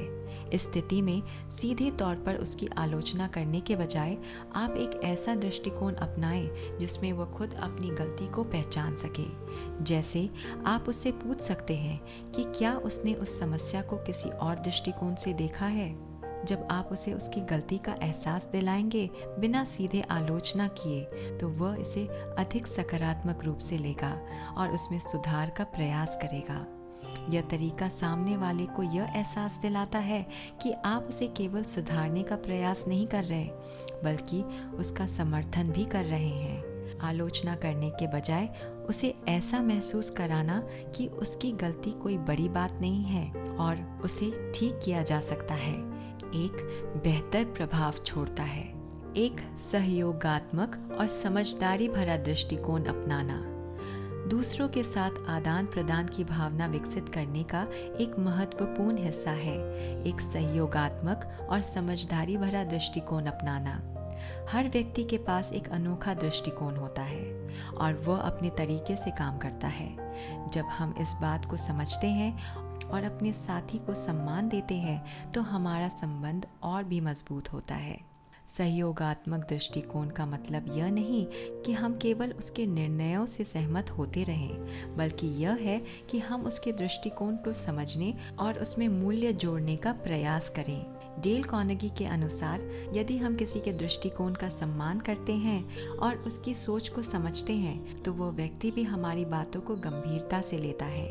उदाहरण के तौर पर यदि आपका कोई सहकर्मी किसी प्रोजेक्ट पर काम कर रहा है और आपने उसके काम में कुछ सुधार करने का सुझाव दिया है तो यह ज़रूरी है कि पहले उसकी सोच को समझें और फिर उससे यह पूछें कि क्या वो आपकी राय पर विचार कर सकता है। इससे वो महसूस करेगा कि आप उसकी योग्यता का सम्मान करते हैं और उसके काम को लेकर सकारात्मक दृष्टिकोण रखते हैं। एक अच्छा संबंध बनाना और आदान प्रदान की भावना विकसित करना केवल एक तरफा प्रक्रिया नहीं है। यह एक ऐसा रास्ता है जिसमें दोनों पक्षों का सहयोग और समझ होना जरूरी है। जब हम किसी के प्रति सहयोगात्मक रवैया अपनाते हैं तो वह हमारे साथ अधिक खुला और सहयोगपूर्ण होने के लिए तैयार होता है। सहानुभूति और समझदारी से आगे बढ़ना। किसी भी रिश्ते में सहानुभूति का विशेष महत्व है। जब हम सामने वाले के दृष्टिकोण से चीज़ों को देखने की कोशिश करते हैं तो हम उसकी भावनाओं और सोच को गहराई से समझ सकते हैं। यह हमें उसके प्रति अधिक संवेदनशील बनाता है और हम उसके साथ एक सहानुभूतिपूर्ण दृष्टिकोण से बातचीत कर सकते हैं। सहानुभूति केवल यह समझने का नाम नहीं है कि सामने वाला क्या महसूस कर रहा है, बल्कि यह भी है कि हम उसे उस स्थिति में सहयोग कैसे कर सकते हैं। अगर किसी सहकर्मी ने कोई गलती की हो तो उस पर गुस्सा होने के बजाय उसकी स्थिति को समझना और यह देखना कि वह किन परिस्थितियों में ये गलती कर बैठा है एक समझदार कदम है। इससे वह व्यक्ति आपकी बातों को गंभीरता से लेगा और गलती सुधारने के प्रति प्रेरित होगा। डेल कार्नेगी की इस किताब का एक और मुख्य सिद्धांत है कि संवाद को सशक्त बनाकर विश्वास का माहौल बनाया जा सकता है। जब हम लोगों से इस तरह बात करते हैं कि वे हमारी बात को महसूस कर सके तो उससे उनके और हमारे बीच एक भरोसा का संबंध बनता है। किसी के साथ संवाद करते समय यह ज़रूरी है कि हम केवल अपनी बात कहने पर ध्यान न दें, बल्कि उनकी बात को भी गंभीरता से सुनें। सुनने की कला में यह काबिलियत शामिल है कि हम सामने वाले के शब्दों के पीछे छिपे भावनाओं और विचारों को भी समझ सकें। किसी भी संवाद में अगर हम इस बात का ध्यान रखें कि हम सामने वाले को समझने के लिए सुन रहे हैं, न केवल जवाब देने के लिए, तो हमारे संवाद में स्पष्टता और ईमानदारी आ जाती है। डेल कार्नेगी कहते हैं कि अगर आप किसी के विचारों और समस्याओं को पूरी तरह से समझते हैं और फिर प्रतिक्रिया देते हैं तो सामने वाला व्यक्ति आपसे जुड़ाव महसूस करता है। वह महसूस करता है कि आप उसकी परवाह करते हैं, जो कि एक मजबूत संबंध का आधार है। एक और बात कि किसी भी कार्यस्थल, मित्रता या पारिवारिक संबंध में सकारात्मक दृष्टिकोण का होना बहुत जरूरी है। एक सकारात्मक दृष्टिकोण न केवल दूसरों को प्रोत्साहित करता है, बल्कि यह पूरे माहौल को भी हल्का और उत्साहपूर्ण बनाता है। जब आप किसी समस्या को लेकर नकारात्मक सोच के बजाय उसमें समाधान ढूंढने का प्रयास करते हैं, तो यह अपने आप ही सामने वाले को प्रेरणा देता है। डेल कार्नेगी यह सुझाव देते हैं कि दूसरों को आत्मनिर्भरता और स्वतंत्रता की भावना से प्रोत्साहित करना भी एक अच्छे संबंध का हिस्सा है। किसी के साथ एक मजबूत संबंध तब तक ही बनता है जब वो व्यक्ति आपके साथ स्वतंत्र महसूस कर सके और अपनी क्षमताओं को साबित करने का मौका पा सके। आत्मनिर्भरता का मतलब यह नहीं कि हम किसी की मदद करना बंद कर दें, बल्कि यह है कि हम उसे इस तरह से प्रोत्साहित करें कि वह अपने कार्यों को स्वयं कर सके। मान लीजिए कि आपके साथ काम करने वाला कोई नया सदस्य किसी कार्य में असहज महसूस कर रहा है। उसकी आलोचना करने के बजाय आप उसकी मदद इस प्रकार कर सकते हैं कि वह खुद से उस कार्य को समझकर करने में सहज हो जाए। उसे इस तरह का समर्थन दे कि वह खुद निर्णय ले सके और अपनी क्षमताओं पर विश्वास करे। उसे आत्मनिर्भर बनने में मदद करे। जब लोग अपने काम में आत्मनिर्भर होते हैं तो उनमें अपनी जिम्मेदारियों के प्रति अधिक जागरूकता होती है।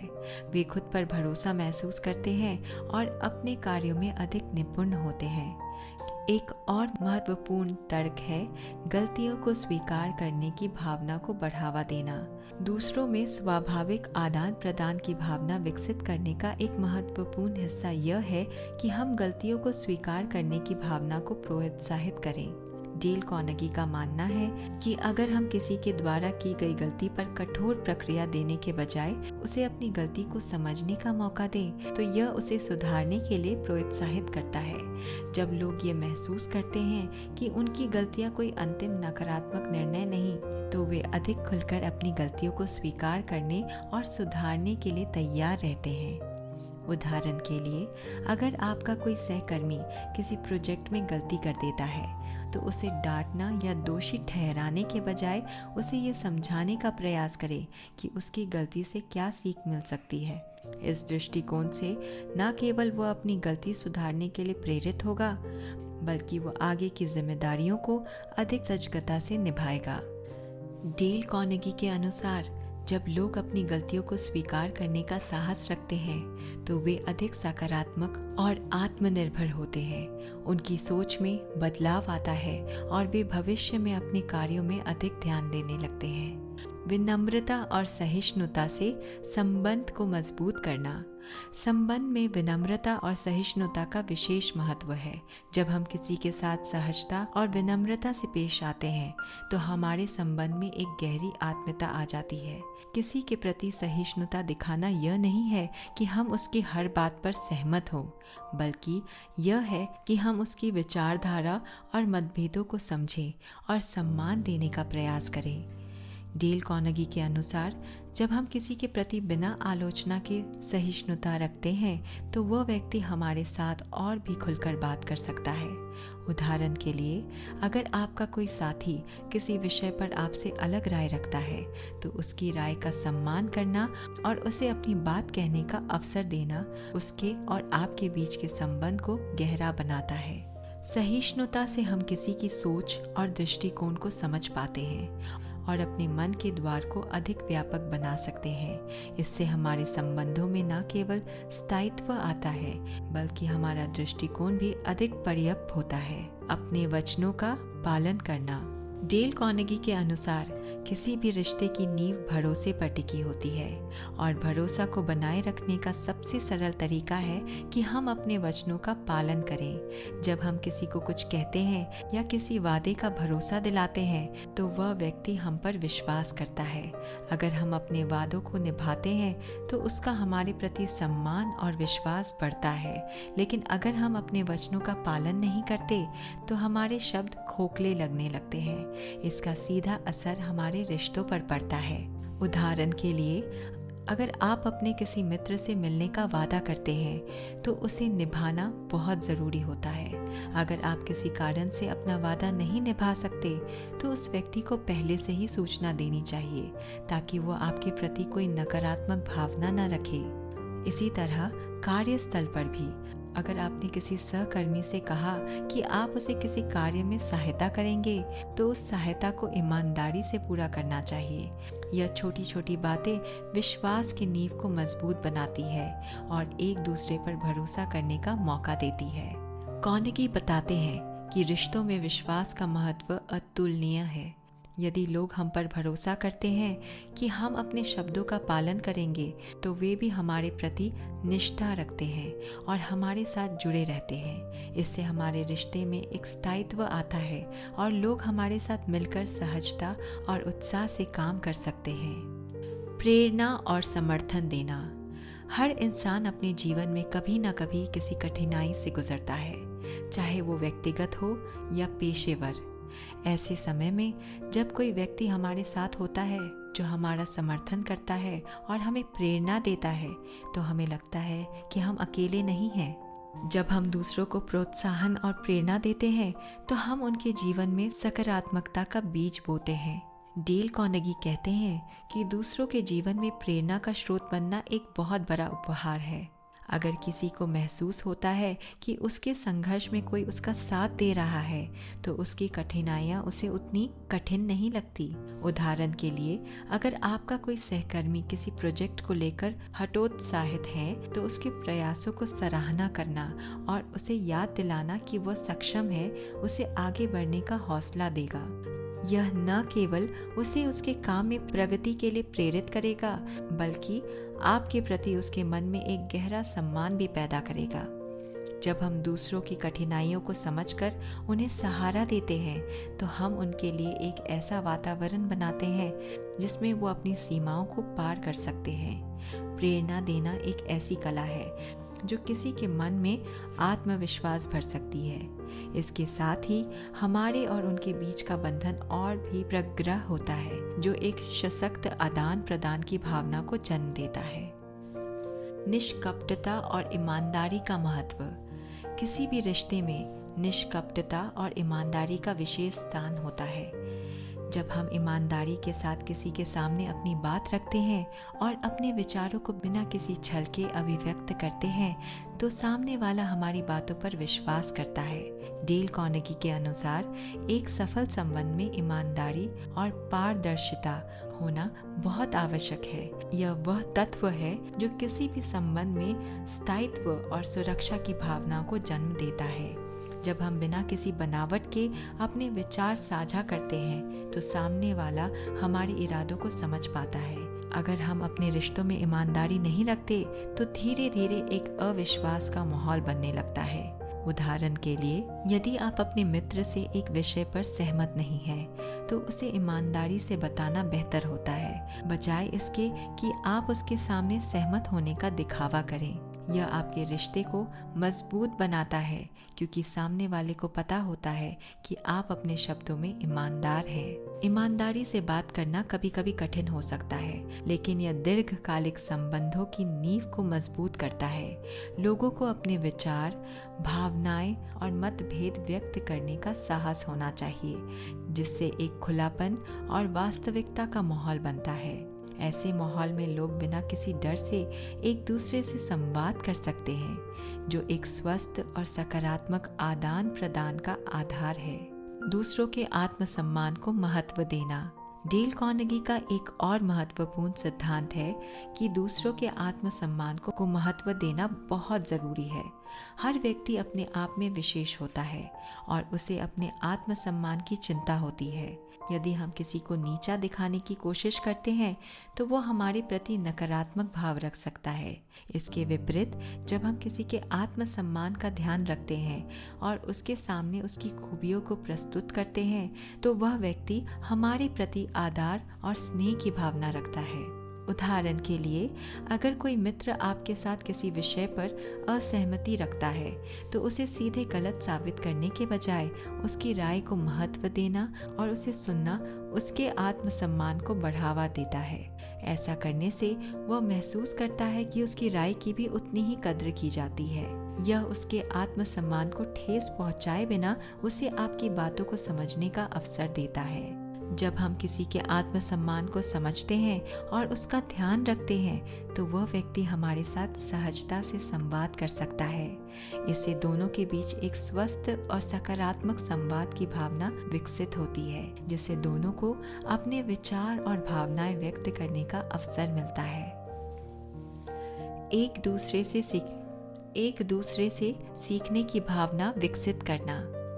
अंत में एक मजबूत आदान प्रदान की भावना का अंतिम सिद्धांत यह है कि हमें एक दूसरे से सीखने की भावना रखनी चाहिए। कोई भी व्यक्ति पूर्ण नहीं होता और हम सभी में कुछ न कुछ सीखने की क्षमता होती है। डेल कार्नेगी कहते हैं कि जब हम दूसरों के अनुभव और विचारों से कुछ सीखने का प्रयास करते हैं तो हम न केवल अपने रिश्तों को मजबूत बनाते हैं बल्कि अपनी सोच को भी व्यापक बनाते हैं। हर व्यक्ति के पास अपने अनुभव, ज्ञान और जीवन के प्रति एक विशेष दृष्टिकोण होता है। जब हम किसी के साथ सम्मान और विनम्रता के साथ संवाद करते हैं तो वह हमें अपनी सोच और विचारों से अवगत कराता है। इससे हम नए दृष्टिकोण, नए विधियाँ और नए कौशल सीख सकते हैं। उदाहरण के लिए, अगर आपका कोई सहकर्मी किसी काम को अलग तरीके से करता है तो उसकी विधि को सीखने का प्रयास करना न केवल आपके लिए लाभदायक होगा बल्कि वह व्यक्ति भी आपके प्रति सकारात्मक दृष्टिकोण रखेगा। डेल कार्नेगी की किताब how to win friends and influence people में दिए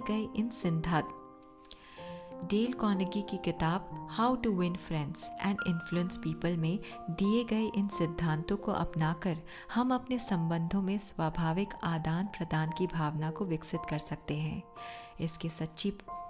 इसमें सच्ची प्रशंसा, दूसरों की गलतियों को सहिष्णुता से देखना, विश्वास और सहानुभूति का भाव रखना और हर व्यक्ति के आत्मसम्मान का ध्यान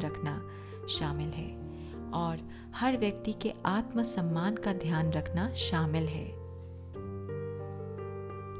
सच्ची प्रशंसा और बिना आलोचना किए लोगों की गलतियों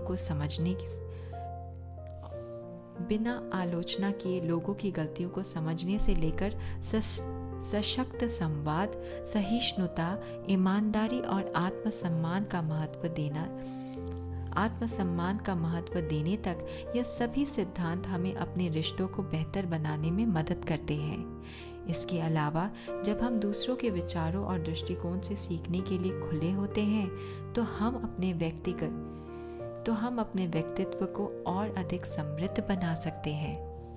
इन सिद्धांतों को अपनाकर हम न केवल व्यक्तिगत और पेशेवर जीवन में संबंधों को सफल बना सकते हैं बल्कि हम एक ऐसे वातावरण का निर्माण कर सकते हैं जो सकारात्मकता, आपसी सहयोग और गहरे विश्वास पर आधारित हो। जब हर व्यक्ति अपने आप में सहज, सम्मानित और प्रेरित महसूस करता है तो समाज और कार्यस्थल दोनों जगहों पर एक सुखद और सशक्त आदान प्रदान की भावना अपने आप विकसित हो जाती है।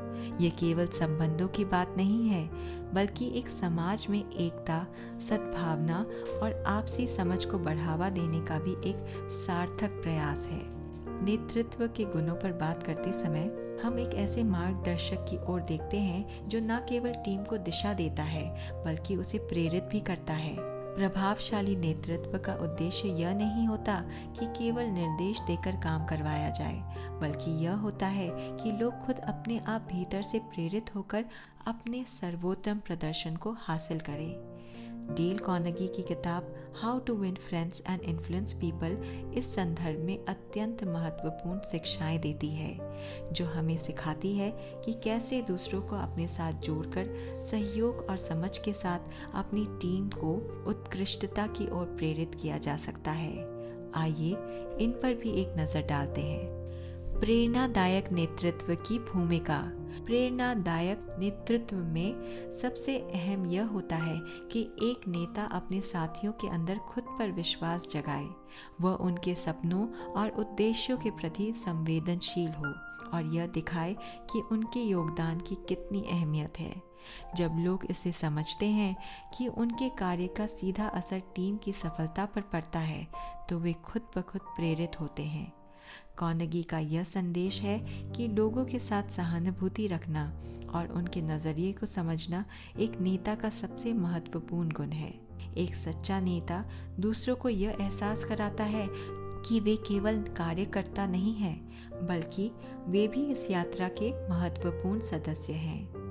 एक प्रेरणादायक नेता अब हमेशा अपने दल के साथियों के प्रयासों की सराहना करता है। छोटी छोटी उपलब्धियों की सराहना करने से उनके अंदर अपने कार्य के प्रति उत्साह बढ़ता है।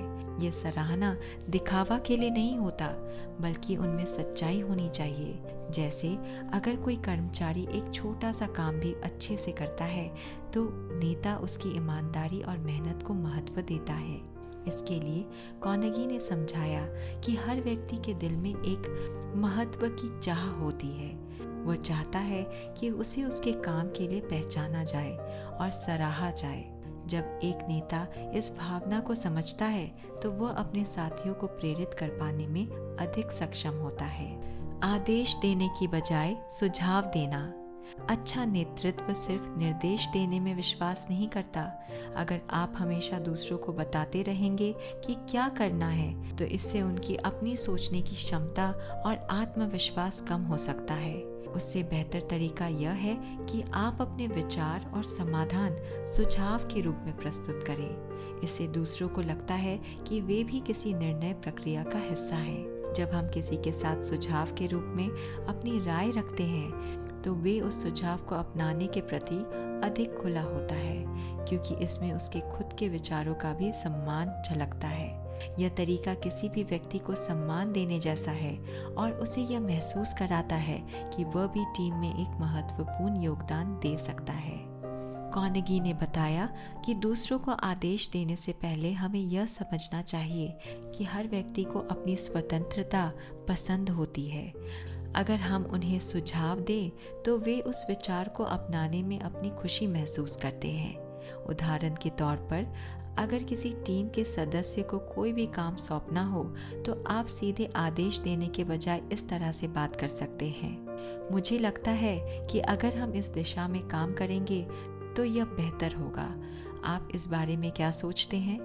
इस तरह की भाषा लोगों को उत्साहित करती है कि वे अपने विचार साझा करें और अपनी बात को एक आदेश की तरह न लें। यहाँ एक और महत्वपूर्ण बिंदु है, जो है लोगों को अपने निर्णयों पर खुद सोचने का अवसर देना। सुझाव देने से लोगों में अपने विचारों को अभिव्यक्त करने का आत्मविश्वास बढ़ता है। जब लोग अपनी राय को स्वतंत्रता से व्यक्त कर सकते हैं और अपने निर्णय खुद ले सकते हैं, तो वे अपनी जिम्मेदारियों के प्रति और भी सहज हो जाते हैं। ये केवल नेतृत्व को ही नहीं, बल्कि पूरी टीम को एकजुट और सशक्त बनाता है। नेतृत्व में सहानुभूति का महत्व। अक्सर ये देखा जाता है कि लोग अपने नेताओं के प्रति तभी विश्वास रखते हैं जब उन्हें ये महसूस होता है कि नेता उनके विचारों और भावनाओं को समझते हैं। सहानुभूति का मतलब यह नहीं कि आप दूसरों की समस्याओं का हल निकालें, बल्कि इसका मतलब यह है कि आप उनकी स्थिति को समझने का प्रयास करें। अगर किसी टीम के सदस्य को कोई कठिनाई हो रही है, तो उसे यह महसूस करवाना कि आप उसकी जगह खुद को रखकर सोच रहे हैं, उसे उसके भीतर अपने नेता के प्रति सम्मान बढ़ाता है। कार्नेगी का कहना है कि किसी भी व्यक्ति को अपना विश्वास जीतने का सबसे अच्छा तरीका यह है कि आप उसकी नज़र से स्थिति को देखें। सहानुभूति की भावना एक ऐसा सेतु है जो नेता और अनुयायियों के बीच भरोसा और स्नेह की डोर को मजबूत करता है। यदि एक नेता यह प्रयास करता है कि वह अपने साथियों की भावनाओं को समझे और उनके संघर्षों का सम्मान करे, तो वे भी उसके प्रति समर्पित रहते हैं। इससे केवल एक व्यावसायिक संबंध नहीं बनता, बल्कि एक ऐसा माहौल बनता है जहां लोग एक दूसरे का सहयोग करना चाहते हैं। सहानुभूति के माध्यम से एक नेता लोगों की निजी समस्याओं को भी समझ सकता है और उनके कार्य में आने वाली चुनौतियों के प्रति संवेदनशीलता दिखा सकता है। इससे लोगों को अपने नेता पर भरोसा और अपनी समस्याओं का हल मिलना शुरू हो जाता है।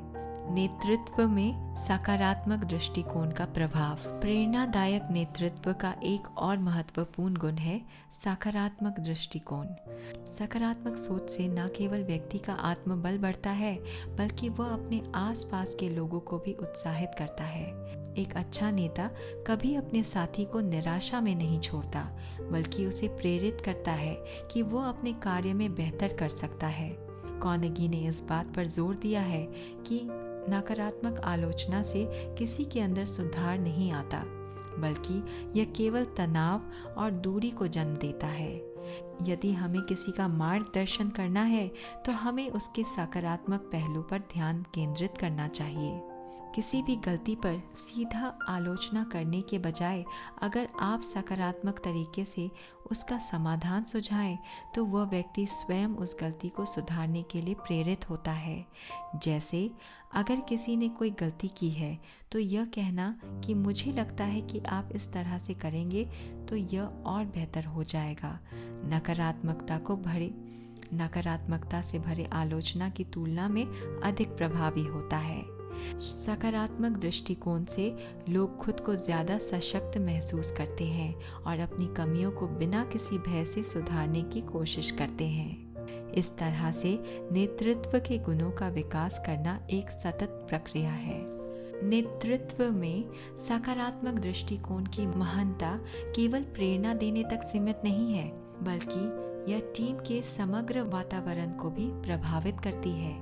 जब एक नेता सकारात्मकता के साथ अपने विचार साझा करता है, तो टीम के सदस्य भी नकारात्मकता से बचे हुए अपना सर्वश्रेष्ठ देने का प्रयास करते हैं। यह दृष्टिकोण न केवल व्यक्ति के कार्य में सुधार लाता है, बल्कि टीम में आपसी सहयोग और स्नेह की भावना को उत्पन्न करता है। डेल कार्नेगी की how to win friends and influence people इस बात पर विशेष जोर देती है कि जब हम सकारात्मक भावनाओं को व्यक्त करते हैं, तो वह ऊर्जा दूसरों को भी प्रभावित करती है और उन्हें प्रेरणा देती है। लोगों की प्रशंसा और मान्यता देना। प्रेरणादायक नेतृत्व का एक और महत्वपूर्ण गुण है लोगों की प्रशंसा और मान्यता देना। प्रशंसा का मतलब केवल बाहरी दिखावा की प्रशंसा नहीं, बल्कि सच्चे मन से किसी उपलब्धियों और प्रयासों को पहचानना।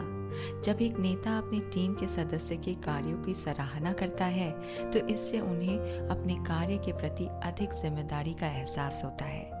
कार्नेगी ने भी इस बात पर जोर दिया कि लोगों को सच्चे दिल से प्रशंसा और मान्यता मिलनी चाहिए, ताकि वे उस प्रशंसा का मान रखते हुए और बेहतर प्रदर्शन करने के लिए प्रेरित हो।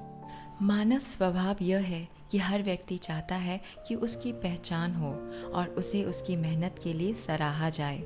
जब एक नेता टीम के सदस्यों की सफलता को सार्वजनिक रूप से मान्यता देता है, तो इससे न केवल उस व्यक्ति को प्रोत्साहन मिलता है, बल्कि बाकी टीम के सदस्य भी प्रेरित होते हैं। यदि एक टीम मीटिंग में किसी सदस्य ने खास प्रदर्शन किया है, तो उसे सबके सामने प्रशंसा दी जा सकती है। इस छोटे से कदम से भी लोगों के दिलों में अपने नेता के प्रति सम्मान और उत्साह उत्पन्न होता है। नेतृत्व में आलोचना से बचना और सुधार के तरीके बताना। नेतृत्व में एक ऐसा गुण भी महत्वपूर्ण है जो अक्सर अनदेखा कर दिया जाता है, आलोचना से बचना। आलोचना से व्यक्ति का आत्मविश्वास कम हो सकता है और वह अपने प्रदर्शन में सुधार करने के बजाय निराश हो सकता है। जब एक नेता दूसरों की गलतियों को विनम्रता से सुधारने का प्रयास करता है तो इससे टीम का मनोबल ऊंचा रहता है। कार्नेगी ने अपनी किताब में बताया है कि किसी को उसके गलत कार्यों के लिए सीधे सीधे दोष देना कभी भी प्रभावी नहीं होता, बल्कि इसके विपरीत हमें लोगों को यह एहसास कराना चाहिए कि वे अपने कार्यों को सुधारने में सक्षम हैं।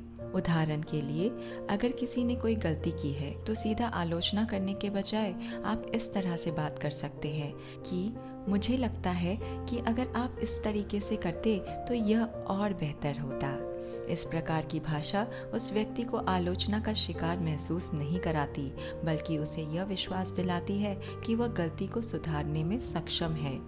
आलोचना के बजाय सुधार के सुझाव देने से लोगों का आत्मविश्वास भी बना रहता है और वे और भी अधिक मेहनत करने के लिए प्रेरित होते हैं। नेतृत्व में यह भी महत्वपूर्ण है कि जब गलती किसी व्यक्ति की ओर से हो तो उस पर अधिक ध्यान न देकर समस्या के समाधान की ओर ध्यान केंद्रित किया जाए। गलती का समाधान ढूंढने में व्यक्ति को शामिल करना न केवल उसके कार्यों में सुधार करने का अवसर देता है, बल्कि उसे यह भी महसूस कराता है कि उसकी विचारधारा का सम्मान किया जा रहा है। नेतृत्व में संचार की कला सफल नेतृत्व का एक और मूलभूत पहलू है प्रभावी संचार। कार्नेगी ने अपनी किताब में बार बार इस बात पर जोर दिया है कि लोग उन व्यक्तियों से ही जुड़ना चाहते हैं जो उनकी सुनते हैं। एक अच्छा नेता अपने विचारों को प्रभावी ढंग से व्यक्त करने में सक्षम होता है, लेकिन उससे भी अधिक महत्वपूर्ण है कि वह अपने दल के सदस्यों के विचारों को सुनता और समझता है। एक सच्चा नेता केवल अपनी बात ही नहीं कहता, बल्कि वह दूसरों की राय को भी संपूर्णता से सुनता है। यह तरीका न केवल उसे एक अच्छा संचारक बनाता है, बल्कि लोगों को उसके प्रति अधिक विश्वास और सम्मान का भाव भी उत्पन्न कराता है। कई बार संचार की यह कला उन परिस्थितियों में और भी अधिक महत्वपूर्ण हो जाती है जहां मतभेद होता है। एक प्रभावी संचारक नेता मतभेदों को सुलझाने में भी सफल रहता है, क्योंकि वह दूसरों के विचारों को समझने का प्रयास करता है। इस तरह से वह एक ऐसा वातावरण निर्मित करता है जहां लोग अपने विचार स्वतंत्र रूप से व्यक्त कर सकते हैं। एक नेता के लिए यह समझना आवश्यक है कि लोगों के विचारों को खुला छोड़कर ही सशक्त नेतृत्व किया जा सकता है। सही संचार का अर्थ यह भी है कि टीम के सदस्यों को उनकी भूमिकाएं और जिम्मेदारियों के बारे में स्पष्ट जानकारी दी जाए। किसी कार्य के महत्व और अपेक्षाओं के बारे में स्पष्टता प्रदान करने से लोग अपने कार्य में अधिक आत्मविश्वास और निपुणता के साथ काम करते हैं। जब नेता खुलकर स्पष्टता के साथ संवाद करता है और टीम के प्रत्येक सदस्य की भूमिका को महत्व देता है, तो टीम के अंदर एक सकारात्मक ऊर्जा का संचार होता है। नेतृत्व में ईमानदारी और पारदर्शिता। नेतृत्व का एक और प्रमुख गुण है ईमानदारी। किसी भी प्रकार के संबंध में ईमानदारी की अहमियत होती है, लेकिन नेतृत्व में इसका महत्व और भी अधिक होता है। जब लोग यह देखते हैं कि उनका नेता ईमानदारी से काम कर रहा है और किसी भी प्रकार का छल कपट नहीं कर रहा है, तो वे भी उस पर भरोसा करने लगते हैं। डेल कार्नेगी ने इस बात पर भी जोर दिया है कि ईमानदारी से काम करने से लोगों का दिल जीता जा सकता है। एक सच्चा नेता वह होता है जो खुद में और अपने कार्यों में ईमानदारी का उदाहरण प्रस्तुत करता है। पारदर्शिता भी नेतृत्व का महत्वपूर्ण हिस्सा है। पारदर्शी नेता अपने निर्णयों और कार्यों के पीछे के कारणों को टीम के सामने रखता है, ताकि टीम के सभी सदस्य उसे समझ सके, उसका समर्थन कर सके। पारदर्शिता से लोगों के मन में यह विश्वास उत्पन्न होता है कि उनके नेता के निर्णय ईमानदारी पर आधारित हैं और टीम के हित में हैं। जब एक नेता अपने टीम के सदस्यों से पूरी तरह से पारदर्शित होता है, तो इससे लोग उसके निर्णयों का सम्मान करते हैं और बिना किसी संदेह के उसका समर्थन करते हैं। नेतृत्व में धैर्य और सहनशीलता। एक प्रभावी नेता वह होता है जो कठिन परिस्थितियों में भी धैर्य बनाए रखता है। किसी भी टीम में चुनौतियां और संघर्ष आ सकते हैं, लेकिन एक सच्चा नेता वह है जो इन परिस्थितियों में भी अपने धैर्य और सहनशीलता को बनाए रखता है। कार्नेगी के अनुसार जो नेता छोटी छोटी बातों पर गुस्सा नहीं करता और अपनी टीम के सदस्यों के प्रति सहानुभूति रखता है, वे अपनी टीम में सकारात्मक माहौल बनाता है। धैर्य का यह गुण लोगों को यह विश्वास दिलाता है कि वे अपने काम में सुधार ला सकते हैं और टीम के सदस्य एक दूसरे का समर्थन करते हुए अपने लक्ष्य को प्राप्त कर सकते हैं। धैर्य का मतलब केवल शांत रहना ही नहीं, बल्कि यह भी है कि एक नेता अपनी टीम के सदस्यों को सुधरने का अवसर देता है। अगर किसी सदस्य ने कोई गलती की हो तो उसे डांटने के बजाय धैर्य के साथ उसकी समस्या को समझने का प्रयास करना चाहिए। इससे व्यक्ति के मन में अपने काम को बेहतर बनाने की प्रेरणा उत्पन्न होती है और वह अपने काम को और अच्छे से करने के लिए तैयार होता है। नेतृत्व में सच्चे रिश्तों का निर्माण। अंततः नेतृत्व में सबसे महत्वपूर्ण यह है कि एक नेता अपने साथियों के साथ सच्चे और विश्वसनीय रिश्ते बनाए। यह रिश्ते केवल कार्यक्षेत्र तक सीमित नहीं होते, बल्कि इसके परे भी जाते हैं। डेल कार्नेगी की सोच में यह बात विशेष रूप से शामिल है कि लोग उनके साथ अधिक जुड़ते हैं जो उन्हें सच्चे दिल से समझते हैं और उनकी भलाई की परवाह करते हैं। जब एक नेता अपने साथियों की भलाई को प्राथमिकता देता है तो वे भी अपने दिल से उसके प्रति सम्मान और स्नेह महसूस करते हैं। सच्चे रिश्ते तब बनते हैं जब एक नेता दूसरों को बिना किसी व्यक्तिगत स्वार्थ के मदद करता है। अगर कोई टीम सदस्य किसी कठिनाई का सामना कर रहा है तो उसे मदद करने के लिए कदम बढ़ाना और उसके लिए उपलब्ध रहना रिश्तों को मजबूत बनाता है। इस तरह के संबंध विश्वास और सम्मान का आधार बनते हैं और एक मजबूत टीम का निर्माण करते हैं। सच्चे नेतृत्व का निर्माण कई पहलुओं पर निर्भर करता है और इनमें से एक महत्वपूर्ण पहलू है लोगों को सीखने और बढ़ने का अवसर प्रदान करना। एक अच्छे नेता का उद्देश्य केवल काम करवाना नहीं होता, बल्कि अपने टीम के सदस्यों को एक नए कौशल सिखाना, उन्हें आगे बढ़ने में सहयोग देना और उन्हें अपने अंदर की छुपी प्रतिभाओं को पहचानने में सहायता करना में विश्वास रखता है। ऐसा नेता जानता है कि उसकी टीम का प्रत्येक सदस्य एक अलग अलग क्षमता रखता है और यदि उसे सही अवसर और मार्गदर्शन मिले तो वो अपने कार्यों में उत्कृष्टता हासिल कर सकता है। लोगों को सशक्त बनाना और उनमें आत्मनिर्भरता जगाना। जब एक नेता अपने साथियों को अपने विचारों को स्वतंत्रता से व्यक्त करने का अवसर देता है और उन्हें निर्णय लेने की शक्ति सौंपता है तो इससे उनमें आत्मनिर्भरता का विकास होता है। सशक्तिकरण से ही व्यक्ति अपने निर्णय लेने और उनकी जिम्मेदारी उठाने में सक्षम बनता है। इस प्रक्रिया में एक नेता न केवल मार्गदर्शक होता है बल्कि एक भरोसेमंद सहायक भी होता है।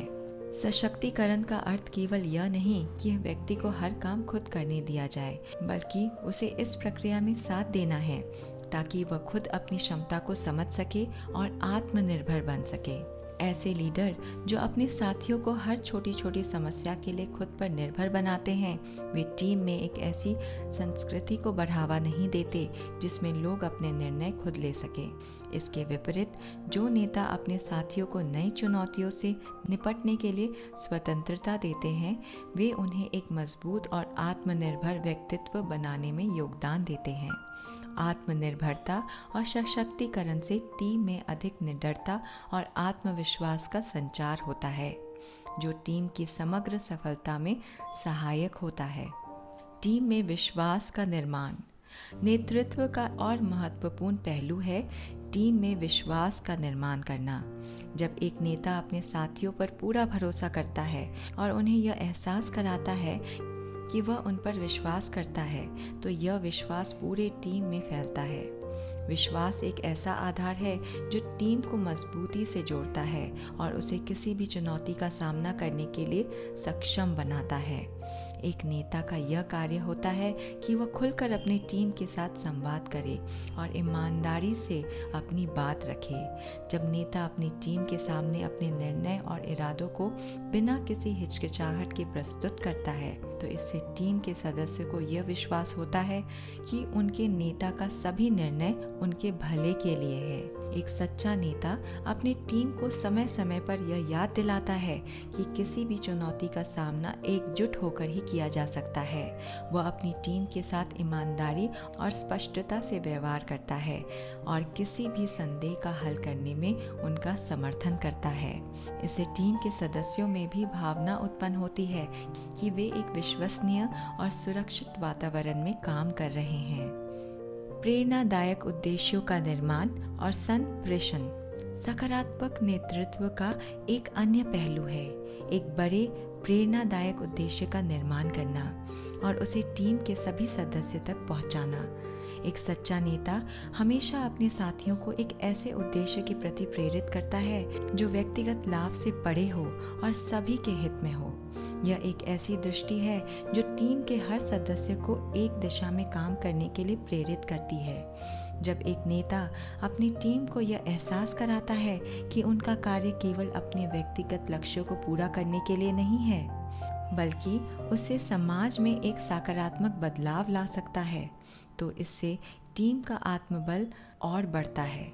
नेता का यह कार्य है कि वह टीम के सभी सदस्यों को उस उद्देश्य के महत्व के बारे में समझाए और यह दिखाए कि उनका कार्य कैसे उस उद्देश्य की प्राप्ति में योगदान कर सकता है। जब लोग किसी बड़ी दृष्टि का हिस्सा महसूस करते हैं तो वे अपने कार्य में और भी संपन्नता के साथ जुट जाते हैं। इससे न केवल टीम की उत्पादकता में सुधार होता है, बल्कि प्रत्येक सदस्य अपने कार्य में व्यक्तिगत संतुष्टि भी अनुभव करते हैं।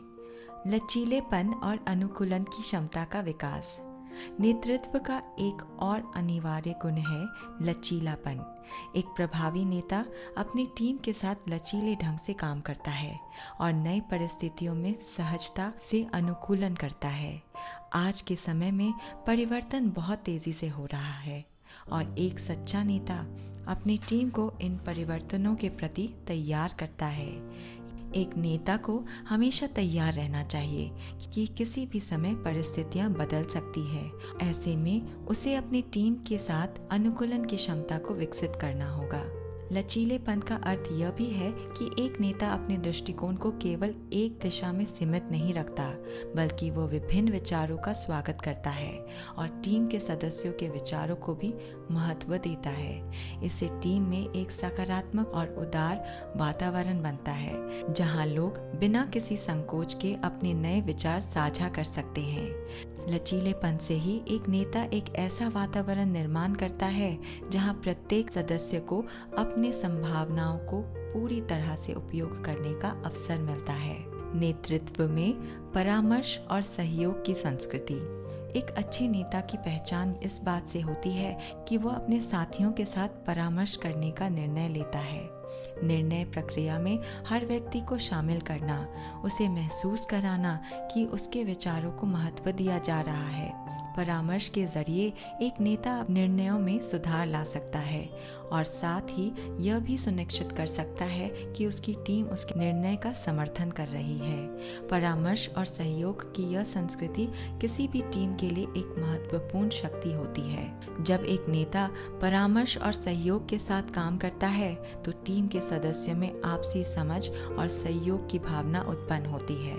यह भावना एक ऐसी टीम का निर्माण करती है जो हर परिस्थिति में एक दूसरे का साथ देने के लिए तत्पर होता है। इस प्रकार का नेतृत्व हर सदस्य को अपना श्रेष्ठ देने के लिए प्रेरित करता है और उसे विश्वास दिलाता है कि वह किसी भी समय अपने साथी से सहायता ले सकते हैं।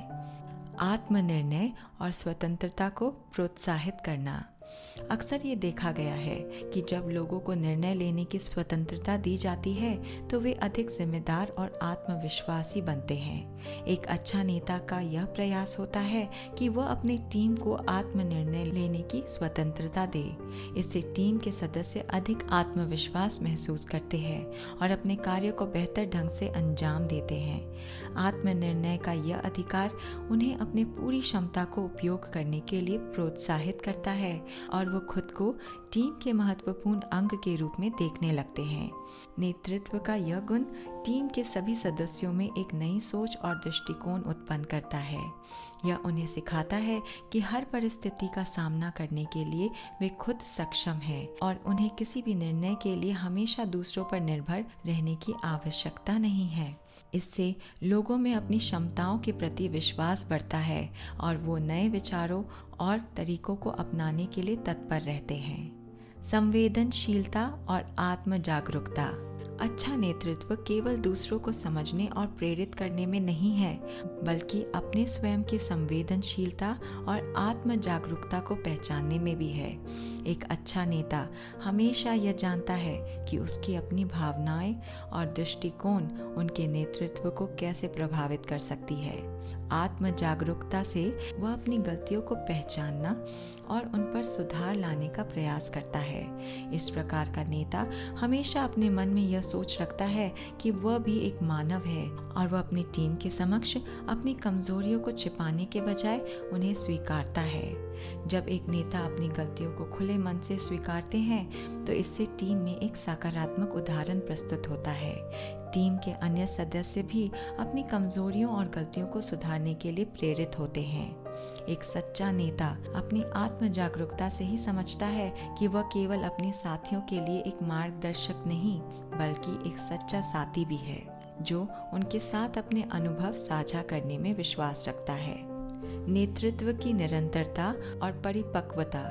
नेतृत्व की सबसे बड़ी पहचान उनकी निरंतरता और परिपक्वता में होती है। एक सच्चा नेता केवल एक समय में अच्छा नेतृत्व नहीं करता, बल्कि वह अपनी पूरी यात्रा में अपने नेतृत्व की गुणवत्ता को बनाए रखता है। समय के साथ वह अपने अनुभवों से सीखता है, परिपक्व होता है और अपने नेतृत्व की दिशा को अधिक प्रभावी बनाता है। इस परिपक्वता से उसकी टीम में उसके प्रति सम्मान बढ़ता है और वे उसे एक स्थिर और भरोसेमंद मार्गदर्शक के रूप में देखते हैं। इस प्रकार नेतृत्व के ये गुण एक व्यक्ति को केवल एक अच्छा नेता तक ही सीमित नहीं रखता, बल्कि एक अच्छा व्यक्ति भी बनाता है। How to win friends and influence people के सिद्धांत न केवल हमारे व्यक्तिगत जीवन को संवारते हैं, बल्कि यह पेशेवर जीवन में भी हमें सकारात्मक परिणाम दिलाने में मददगार हैं। आइए इस बार जल्दी से पूरे पुस्तक के प्रमुख सिद्धांतों का सारांश और उनके फायदे जान लेते हैं, ताकि आप एक बार फिर इन्हें रिकॉल कर सकें। लोगों को महत्व दें, प्रशंसा करें। डेल कार्नेगी का पहला और सबसे प्रभावी सुझाव है कि हमें लोगों को सच्ची प्रशंसा देनी चाहिए और उन्हें महत्व देना चाहिए।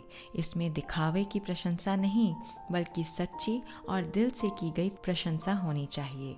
इसका फायदा यह होता है कि लोग आपके प्रति सकारात्मक महसूस करते हैं और आपकी बातों को समझने और मानने के लिए खुले होते हैं।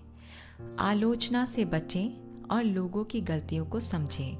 आलोचना या दूसरों की गलतियों को उछालने के बजाय उनकी स्थिति को समझें। इंसान स्वभाव से ही गलतियां करता है और हर बार हर बात को लेकर उसे दोषी ठहराने से बेहतर है कि हम उनकी भावनाओं को समझें। इस तरीके से लोग खुलकर अपनी कमियों पर काम करने के लिए तैयार होते हैं।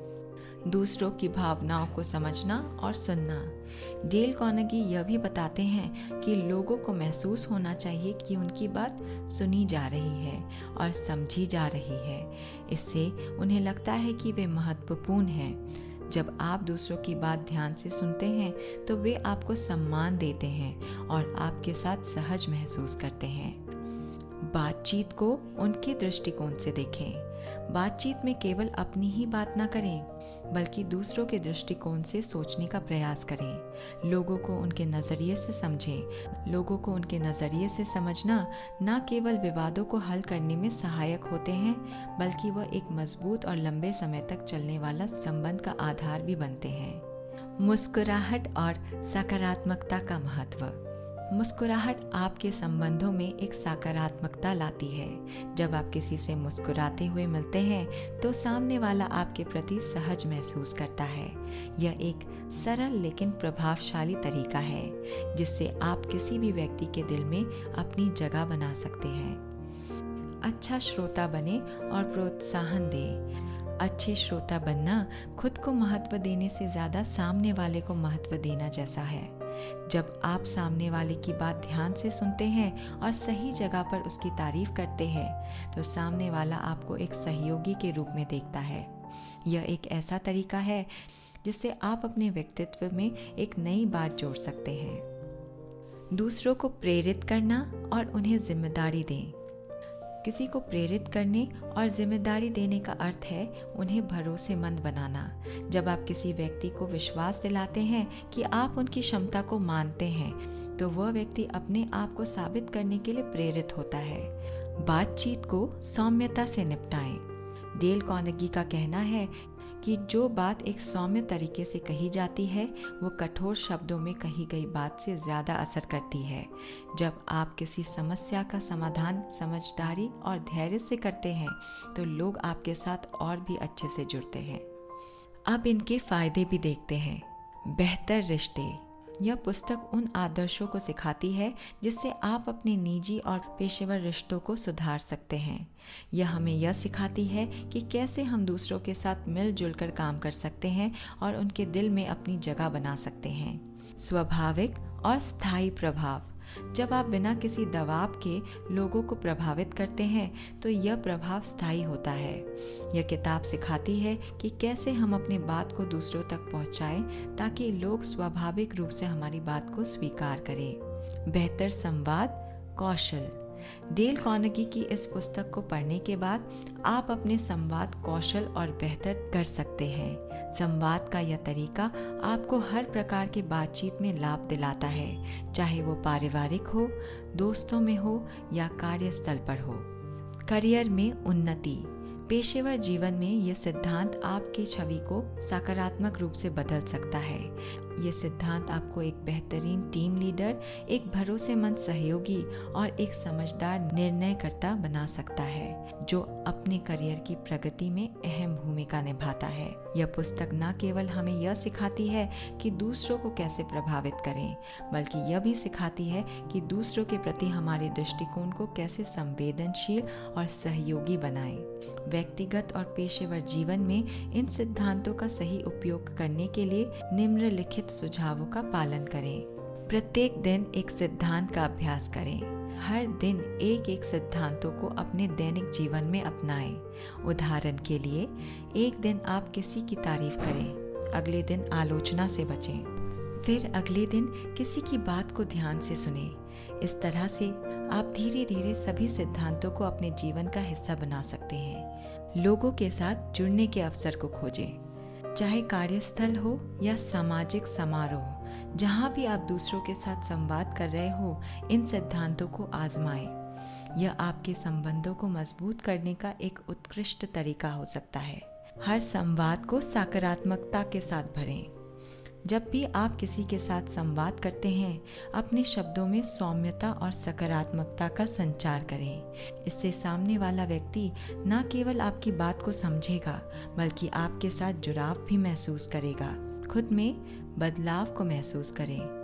इन सिद्धांतों को लागू करने का असली आनंद तब मिलेगा जब आप खुद में बदलाव महसूस करेंगे। आप पाएंगे कि आप एक बेहतर श्रोता बन रहे हैं, आप दूसरों की भावनाओं को अधिक महत्व दे रहे हैं और आपके आसपास लोग सहज महसूस कर रहे हैं। धन्यवाद दोस्तों, आपने how to win friends and influence people का यह सारांश सुना। आशा है कि इस किताब के सिद्धांत आपके जीवन में बदलाव लाने में सहायक होंगे। इसे अपने जीवन में अपनाएं और खुद देखें कि कैसे आप अपने संबंधों को और भी मजबूत बना सकते हैं और जीवन को सकारात्मक दिशा में ले जा सकते हैं। जीवन में हर छोटी सी छोटी बातचीत का भी अपना महत्व होता है। अगली बार किसी भी बातचीत में इन सिद्धांतों को इस्तेमाल करें और अपने रिश्तों में सकारात्मक बदलाव देखें। हमें सुनने के लिए धन्यवाद और अपने जीवन में एक नई दिशा देने के इस सफर में हमें अपने साथी के रूप में चुनने के लिए आभार। अगले अध्याय या ऑडियो बुक में फिर मिलते हैं। तब तक खुश रहें, दूसरों के जीवन में खुशियां बांटें और एक सकारात्मक प्रभाव छोड़ें। यह निष्कर्ष और ऑडियो बुक आपकी मदद करेगा। इन सिद्धांतों को अपनी रोज़मर्रा की ज़िंदगी में लागू करने में, जिससे न केवल आपके रिश्ते सुधरेंगे बल्कि आपकी जीवन शैली भी अधिक सकारात्मक बन जाएगी। धन्यवाद।